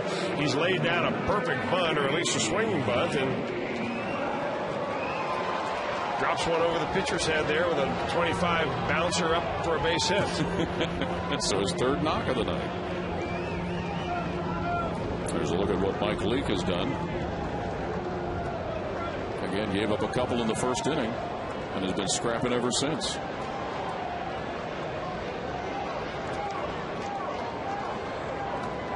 Joey Votto with an RBI and a sac fly in the first inning.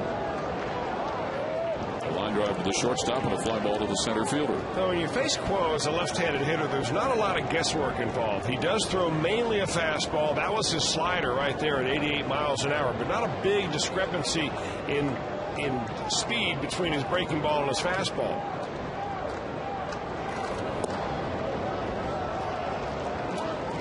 Pitching carefully to Joey Votto.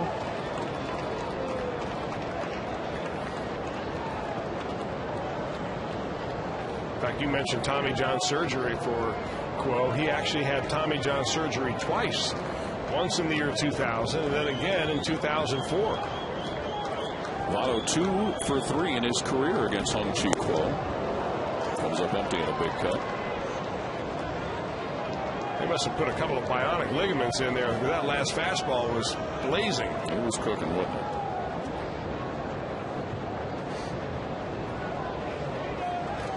Count 2-1 on Joey Votto with an out. On a close play on Dickerson at first. Count favors Votto now at 3-1.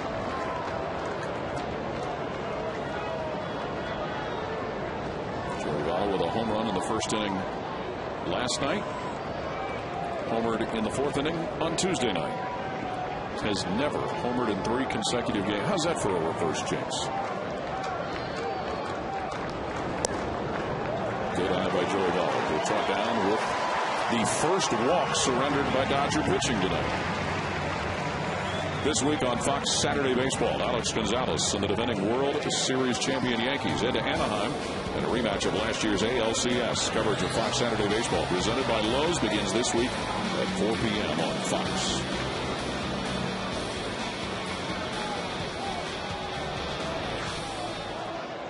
So it looks like Joe Torre is going to come back out to the mound. And they're going to make a call to the bullpen. Our Skyline call to the bullpen occurs with the Dodgers leading 5-4 here in the bottom of the 7th.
Asked all full price paying guests to the hall on Friday, Saturday, or Sunday this month. Receive a free copy of the opening day book valued at $35. For more information, call 765-7923 or visit reds.com/HOF. Rick Walls, the executive director of the Hall of Fame, was up here earlier tonight dropping off a couple of copies for us to peruse and talk about. We'll get a chance to show you that a little later on here. But the Reds with a threat cooking here. 1 out and 2 on with Brandon Phillips at the plate, batting currently .417 with runners in scoring position.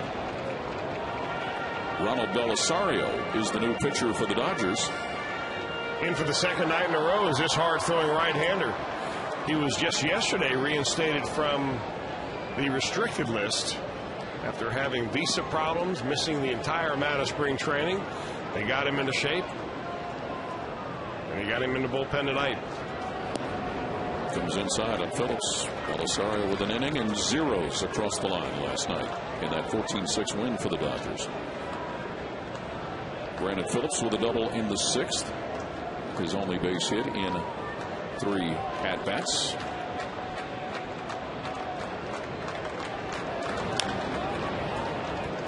Cabrera at second, Votto at first. The Reds down a run. Nice natural action on that fastball that Belisario fires up in the low 90s.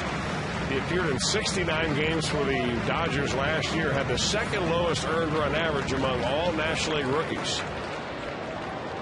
Make that into major leagues among rookie pitchers. Impressive.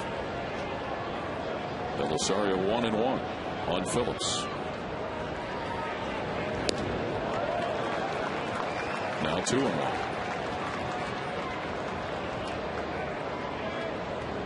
With 1 out, Cabrera, a single, Votto a walk.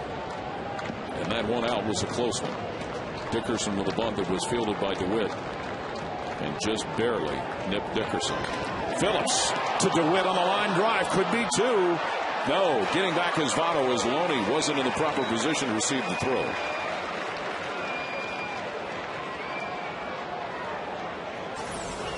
Well, hitting into some bad luck right there, but they've been out there for a long time and with gloves. Heads up play by Votto, doing whatever he can, just trying to get back. And the throw takes Loney offline, and the Reds are still breathing in this inning. And Scott Rowland charged with trying to continue the inning. Well, we've seen Blake DeWitt make some pretty good plays out there this series at second base. Arthur Rhodes is warming in the Reds bullpen.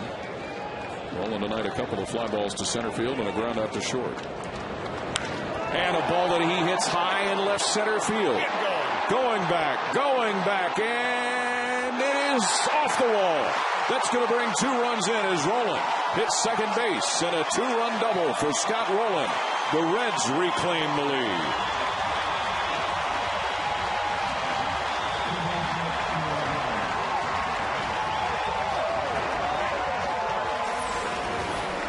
Game we're watching tonight. A high fastball that Scott Rowland negotiates way up in the air, way high off the left center field wall. Matt Kemp makes a great effort to try to come down with this ball, but he just can't quite catch up to it. He bangs off the wall, and with 2 outs, both runners come around to score, and the Reds have retaken it again. What a seesaw contest this evening. And Jay Bruce, who homered in his last at-bat, is going to be intentionally walked. Vicente Padilla threw him a ball that would barely dent a stick of margarine, and Bruce knocked it into the bullpen.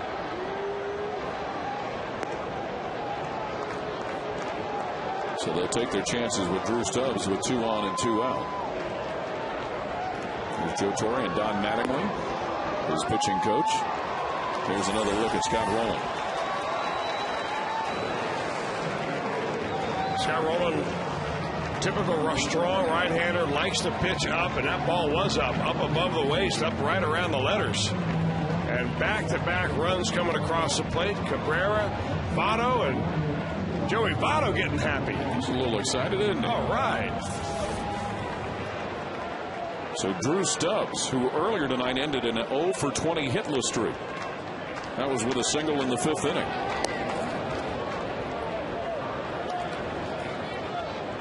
Mike Leake. Not going to say it.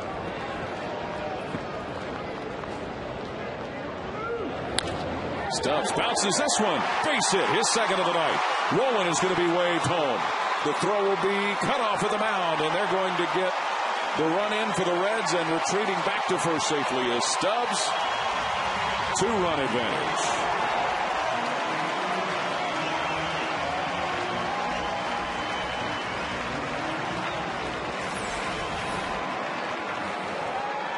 Well, Drew Stubbs coming out of his slump in a nice way tonight. A couple of hits. And one to drive a run in with 2 outs, just slicing it right by the diving Blake DeWitt. And the Reds have struck with 2 now to score 3 and take the lead by 2. Rowland scores after his RBI double, and Bruce sends up a third. This is a little more about what we're talking about.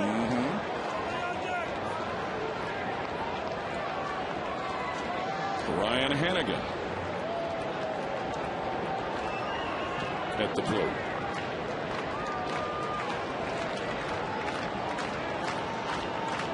Reds with a 7-5 advantage.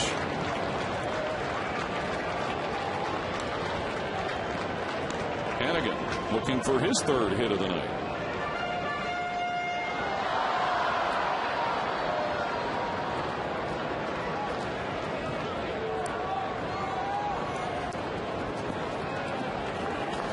To Belisario, who had a successful effort last night, being tested here tonight.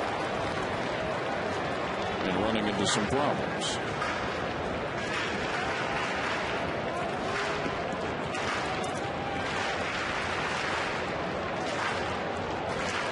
Ryan Hannigan with singles in his last 2 at-bats after striking out in the second. Miguel Cairo is on deck, ostensibly to bat for Mike Leake. 7-5 Reds.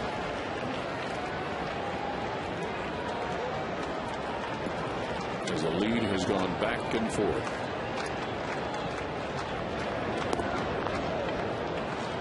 Belisario having some problems finding the strike zone.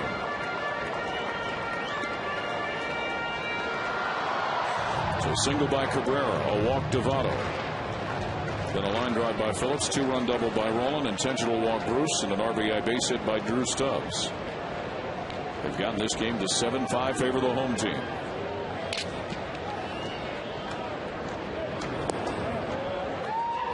Looks at a strike.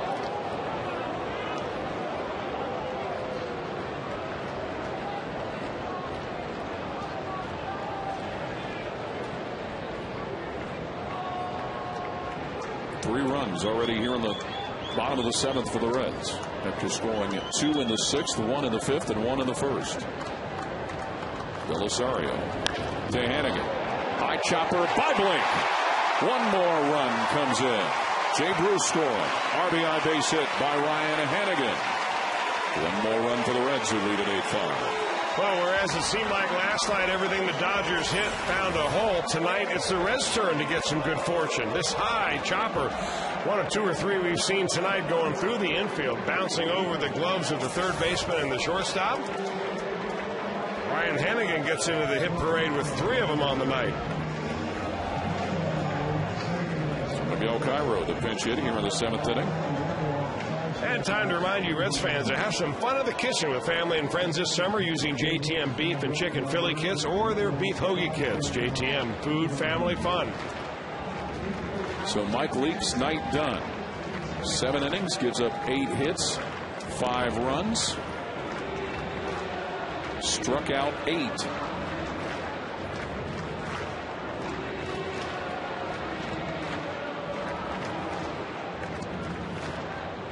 Excuse me, struck out 5. The 8 belongs to the Dodgers.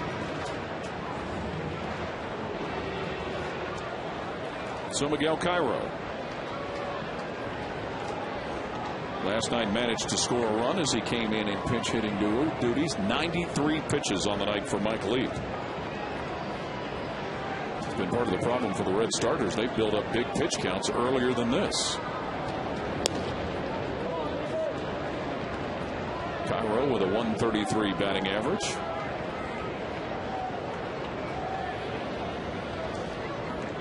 Stubbs at second, Hannigan at first. And 4 in already here in the bottom of the 7th for the Reds. Cairo pops this one. It should end the inning as for Cal. And shallow left will put it away. But a 4-run 7th inning for the Reds. The big blow, a 2-run double by Scott Rowland. 8-5 Reds.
Mike Leake has gotten done tonight. You know, the ironic thing about this, if you look at it purely from a statistical standpoint, 5 runs in 7 innings does not qualify you as a quality start by today's standards. You go 6 runs, 3 runs or less. When he pitched 6 innings, the Dodgers only had 3 runs. They scored 2 more in the 7th.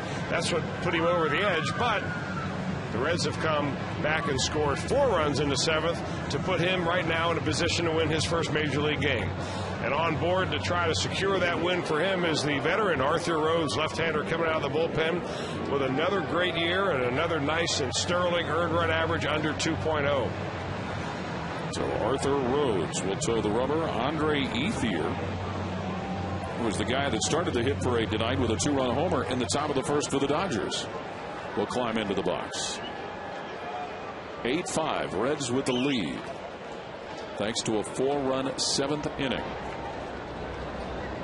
After that home run, Ethier twice has bounced out to Brandon Phillips at second.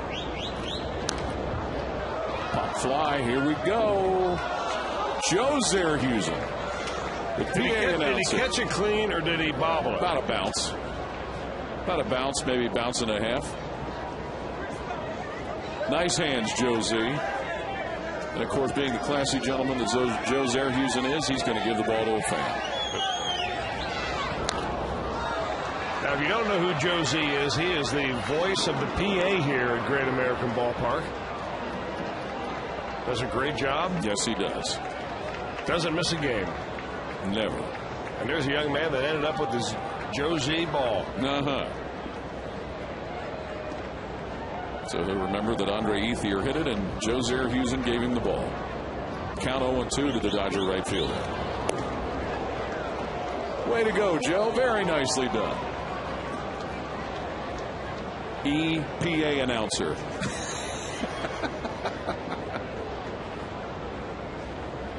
There's Joe Z. He's going to hear about that for a while.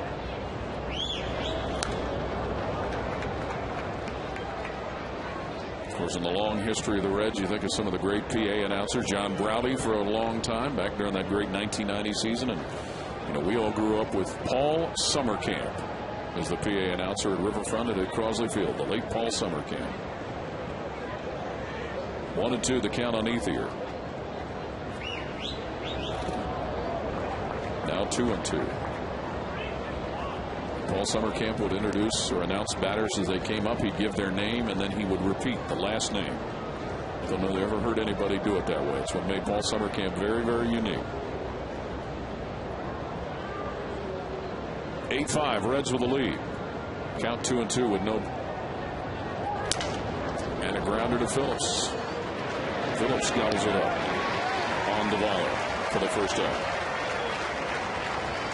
That's 3 times that Ethier has grounded out to Brandon Phillips. Reed Johnson will get his first at-bat. He came in to replace Manny Ramirez after a single by Ramirez in the 6th, and he 3/4 of the way down to the line at first appeared to come up lame and left the baseball game.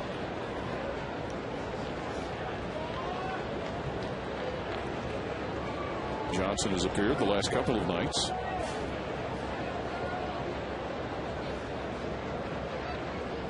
A well-traveled veteran player. We'll get a look at Manny Ramirez before he left tonight. Manny left on an apparent leg injury trying to beat out a ground ball that turned into a base hit anyway. Halfway down the line, he felt a twinge somewhere. Maybe it was in his hamstring, maybe in his quad. Who knows? But they took him out of the ball game. They could use his bat in the lineup. They sure could. Nothing against Reed Johnson, but there's a major drop-off between production between Manny Ramirez and just about anybody else you put in that number 4 hole. Yeah, just about anybody else. You're right. Johnson 65 games with the Cubs last year. From 04 to 07, he was part of the Toronto Blue Jays organization. He's in a 2-strike hole. He's gone. That is the 6th strikeout by Reds pitchers rung up tonight. And follow the Reds on your iPhone, iPod Touch, BlackBerry, and Android phone with MLB.com's At Bat 2010, featuring play-by-play, video highlights, and live audio broadcasts. Don't miss a moment in 2010. Visit Reds.com on your iPhone or iPod Touch to purchase. James Loney, the 2-out hitter, singled in the 6th and then thrown out trying to steal. Arthur Rhodes trying to retire the Dodgers in order. Here in the top of the 8th inning.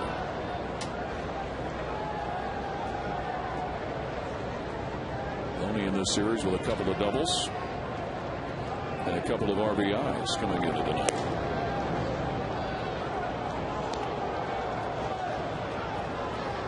The Reds will be at home over the weekend, tomorrow night, Saturday afternoon, and Sunday afternoon with the San Diego Padres. Johnny Cueto, Kevin Correa tomorrow. Bronson Arroyo, Wade LeBlanc Saturday afternoon. Homer Bailey, Clayton Richards Sunday afternoon.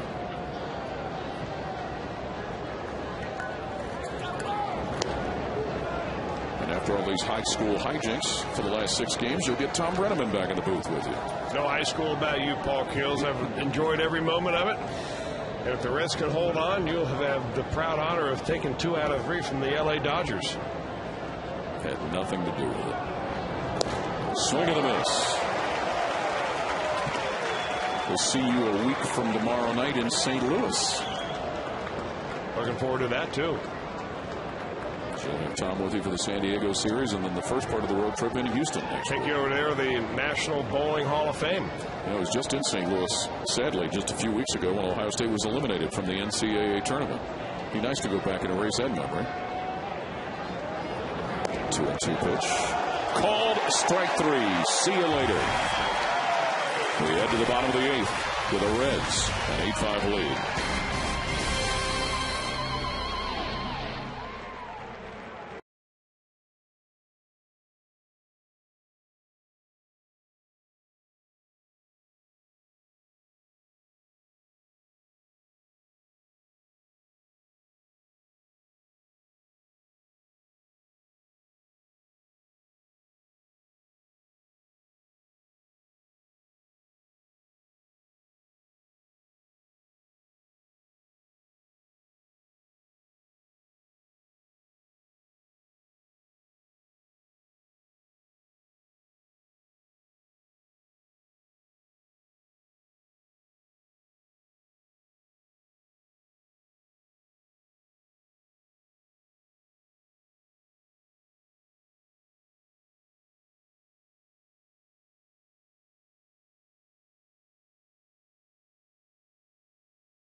And it was a nice one turned in by Chris Dickerson in left. Boy, was it ever down the corner right there. Overran it a hair, but he was going full blast. And he's got the athleticism to reach behind him and make that catch. Even more impressive in slow motion. Our John Morrell hot dog play of the game. Reds with an 8-5 lead headed to the bottom of the 8th, and it is the aforementioned Chris Dickerson to lead off the inning. Started the bottom of the first for the Reds with an infield base hit, originally ruled an error, but then changed to a base hit. Since then, a couple of strikeouts and a ground out to second. And certainly no knock on Johnny Gomes, but you see Dickerson's play in left field, and it shows you what he brings from that angle of the game that Johnny Gomes necessarily does not. I don't think there's anybody that would argue with that. In fact, I would say that there are a lot of people around this ball club that think Chris Dickerson is the best defensive outfielder out there, especially when it comes to playing center field. Vying for playing time, of course, when Gomes gets hot, he's going to get the hand out there. He's going to get more playing time because of his superior bat. But there's a lot that Dickerson brings to the table. Grounded to Casey Blake at third base. Dickerson retired. George Sherrill, by the way, the new pitcher for the Dodgers.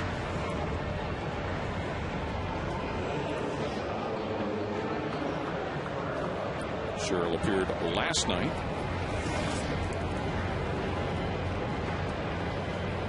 Worked a third of an inning, gave up a hit, walked a batter. Orlando Cabrera, 3-base hit night for the Red shortstop, including an RBI base hit in the 5th inning.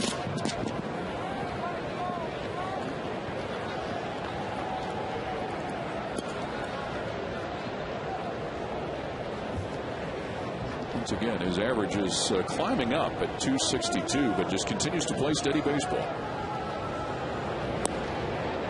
offensively and defensively.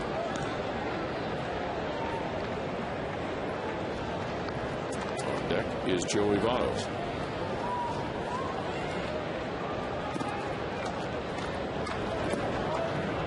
The Reds trying to follow up a 4-run 7th inning and increase an 8-5 lead over the Dodgers.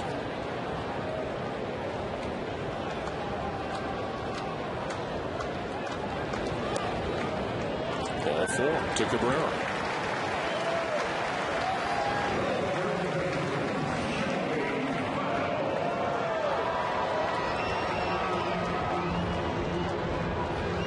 The second walk issued by Los Angeles pitching tonight.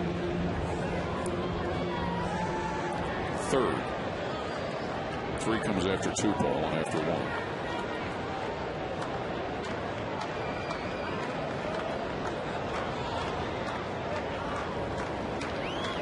So in steps Joey Votto. Votto got the Reds' first run in the first inning with a sacrifice fly to left that scored Chris Dickerson.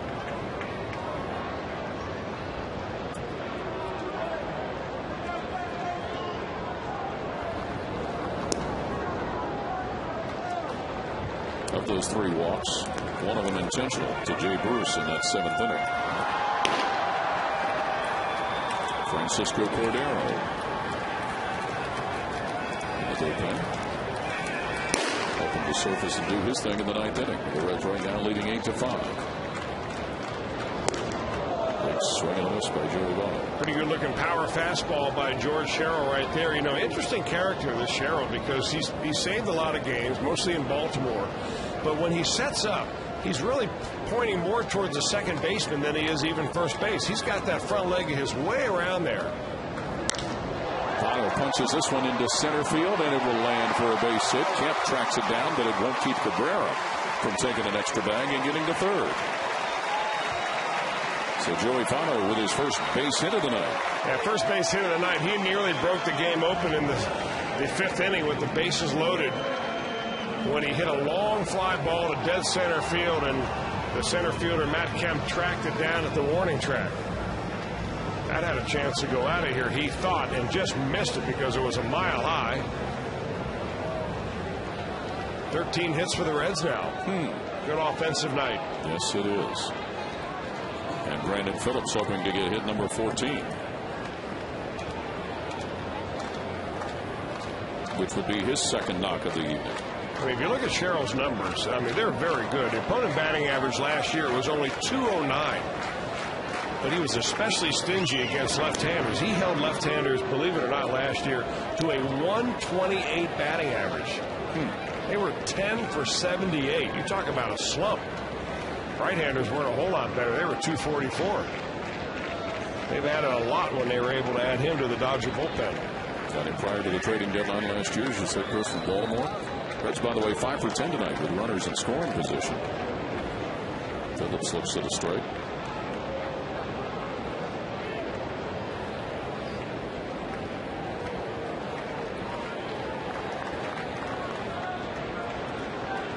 Eight-5 Reds with the lead, and Joe Torre's going to come out of the dugout again here in the middle of the at-bat and make a pitching change.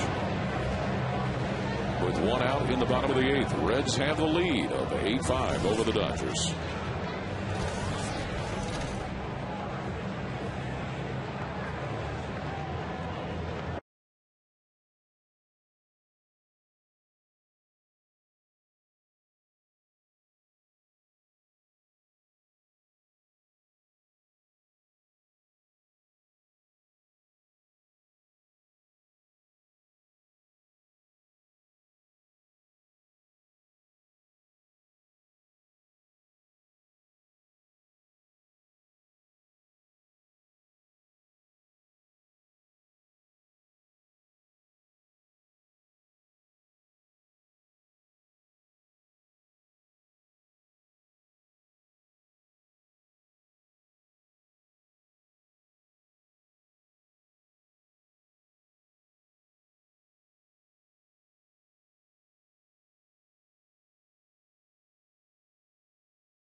By Joe Torre. You know, it must have been something that, you know, just hit Joe Torre in the gut in the middle of that at bat with Brandon Phillips up facing the left-hander George Sherrill, who's a pretty good pitcher.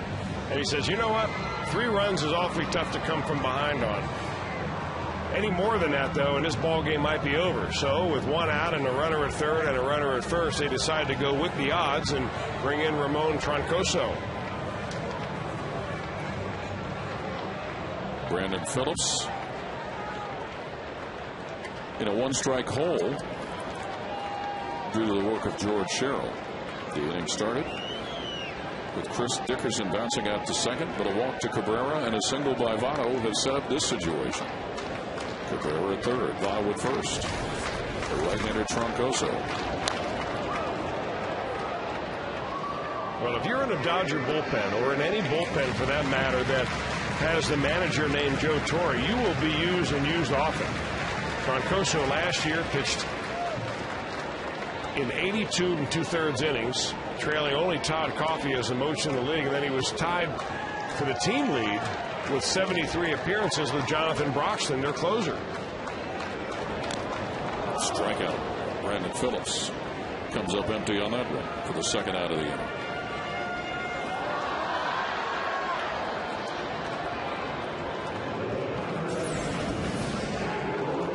He just goes right upstairs, power versus power right there. A little bit of a long swing by Brandon. Looks like he may have tipped that into the glove.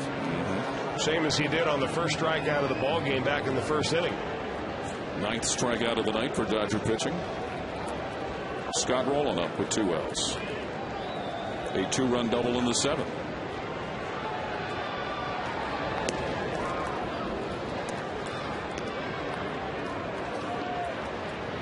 The big blast in the game for the Reds, a 2-run homer in the 6th from Jay Bruce. off the starter Vicente Padillo. 8-5 Redlegs. After that double, Roland later came around and scored.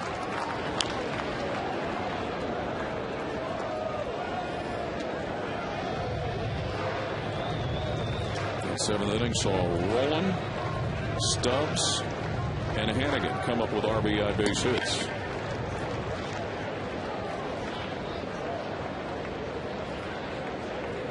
Count 1-1 to the Reds' third baseman.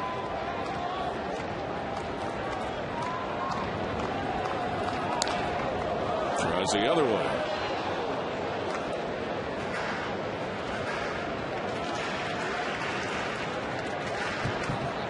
Even Scott Rowland's foul balls have got some heat on them. 1-2 the count. Cordero has been getting loose in the Reds bullpen. They'll come out on the top of the ninth. Troncoso trying to end the 8th for the Dodgers. 1-2 the count. 2-2 the count. Again, I want to remind everybody we were talking about the pitching lines and everything for the weekend series with the Padres. That Saturday game is an afternoon game.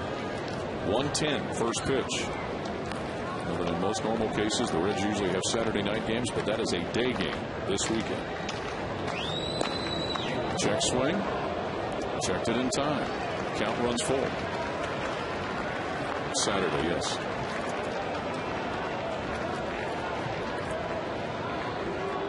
You hear that, Jesse? Day game. Saturday.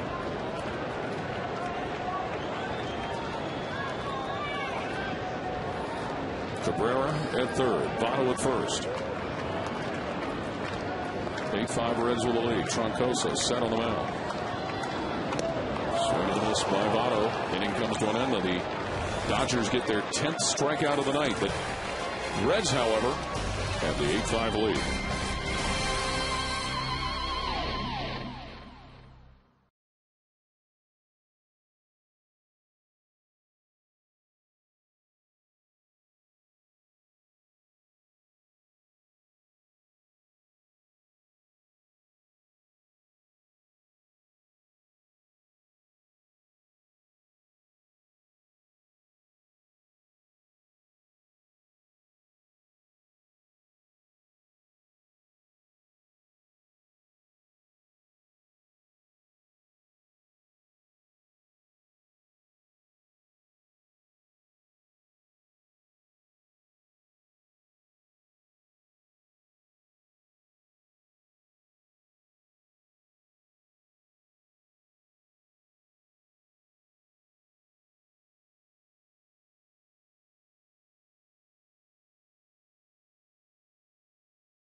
The game, and we go to the 6th inning. Casey Blake strikes out, and Ryan Hannigan with a nice throw to nail Reed Johnson at third base. The Home Depot doing more on defense. Top of the 9th inning. Reds with an 8-5 lead, trying to make Mike Leake a winner for the first time this year. And give the Reds starters. Well, he's 3 outs away by Francisco Cordero, and Cordero has a 3-run lead. Really the easiest opportunity a closer will ever have. He is 4 of 5 this year in save opportunities. Casey Blake, who was on part of that highlight, a pop that Brandon Phillips gets in short right, 1 out.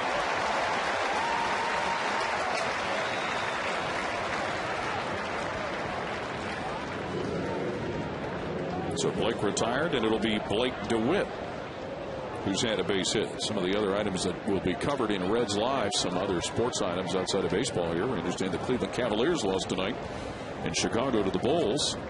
And in the NFL draft with the 21st pick, the Bengals took tight end Jermaine Gresham from Oklahoma. So more of that information coming up a little later on. 8-5, Reds with the lead over the Dodgers in a game in which neither team seemed to want to hang on to the lead for a while. Cordero gets a strike on Blake DeWitt. Russell Martin, the on-deck hitter.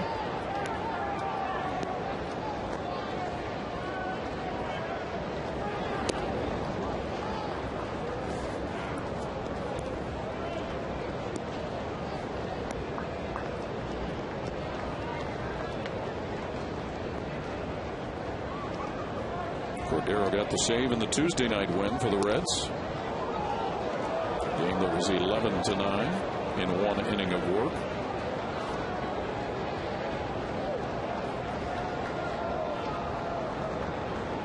Count 2-2 on the Dodgers' second baseman.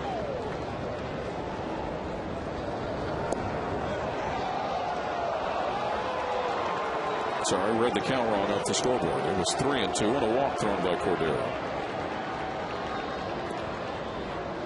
So DeWitt will trot on down to first base. Well, it was walks that did Cordero in, and his only blown save, that was in Pittsburgh. I believe he walked the run and I think walked also 3 batters in that inning. Has not had a lot of work lately.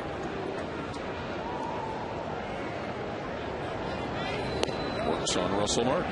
Picked the save up into 1 inning of work on the first game of this series, but prior to that, he worked those 3 days between outings.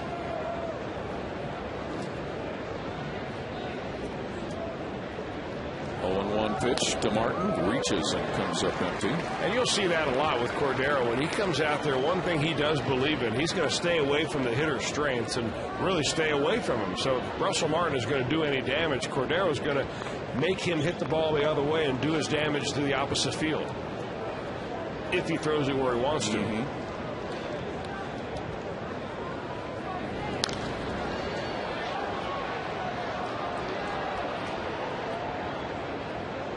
With the count 0-2 in favor of the Reds closer, Francisco Cordero.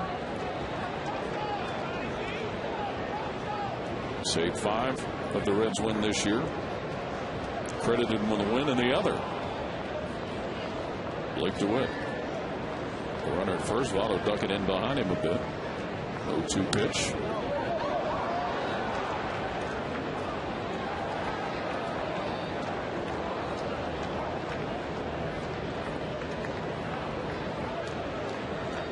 With what he did at the start of the inning here, Cordero has retired the first batter in all 9 of his appearances this year.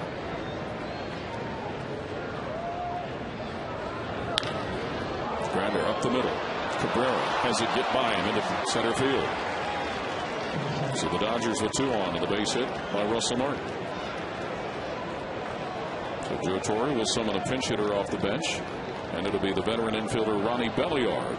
Now he's got some pretty good offensive potential. Belliard does. That ball going up the middle right there, I thought the grass may have slowed it down just enough for Cabrera to get to that, especially considering the fact that they're a double play depth and snugged a little closer to the bag. This will be the 11th time that Belliard has dug into the box against Cordero. And his hit total, nada. 0. 2 on, 1 out. Reds with an 8-5 lead. Belliard, a well-traveled veteran. Milwaukee, Cleveland, Washington, St. Louis, and now Los Angeles.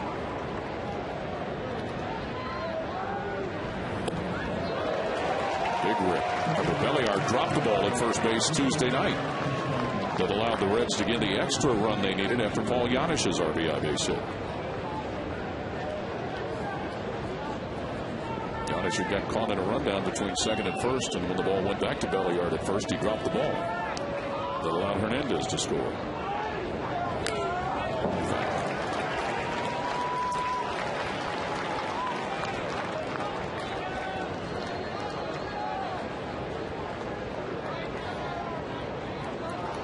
So the Reds trying to take 2 of 3 out of this series.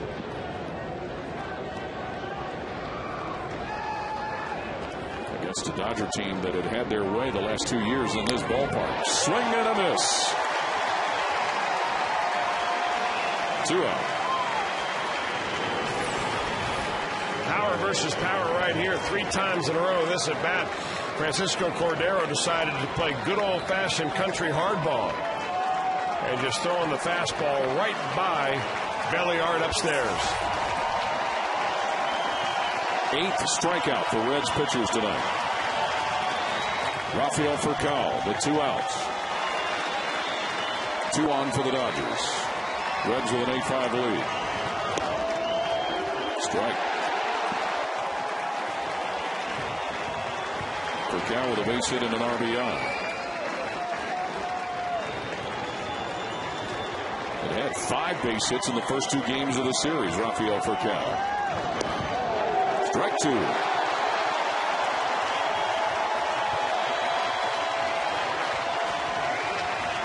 Well, it seems like all of a sudden Cordero's kicked it into a different gear. 0-2. The 2 outs and 2 on. Fly ball left field. Dickerson got it. That'll do it. Back and forth the game goes, but the Reds get the victory. 8-5 as Francisco Cordero slams the door. Jay Bruce with a big blast in the ball game as he connected on a 2-run homer in the 6th inning. The Reds also were able to add more by plating 4 in the 7th. And they take 2 of 3 in the series from the Dodgers, and Chris, a starting pitcher, gets the victory. Well, congratulations to Mike Leake. You know, the first starting pitcher of the season for the Reds to pick up a win, and his first major league win at that. Couldn't have been coming a better time for the Reds. It was as dismal as it could be last night after that ball game in the thrashing that the Dodgers gave the Reds. But, hey, Leake was unnerved by what the Dodgers did last night. Came out and pitched his ball game, and an excellent job against a very good offensive club. A wonderful win against a very fine team. The Reds are going to go home happy tonight. Dusty Baker smelling victory in the air here at Great American Ballpark. That victory, 8-5. Reds over the Dodgers. We'll be right back.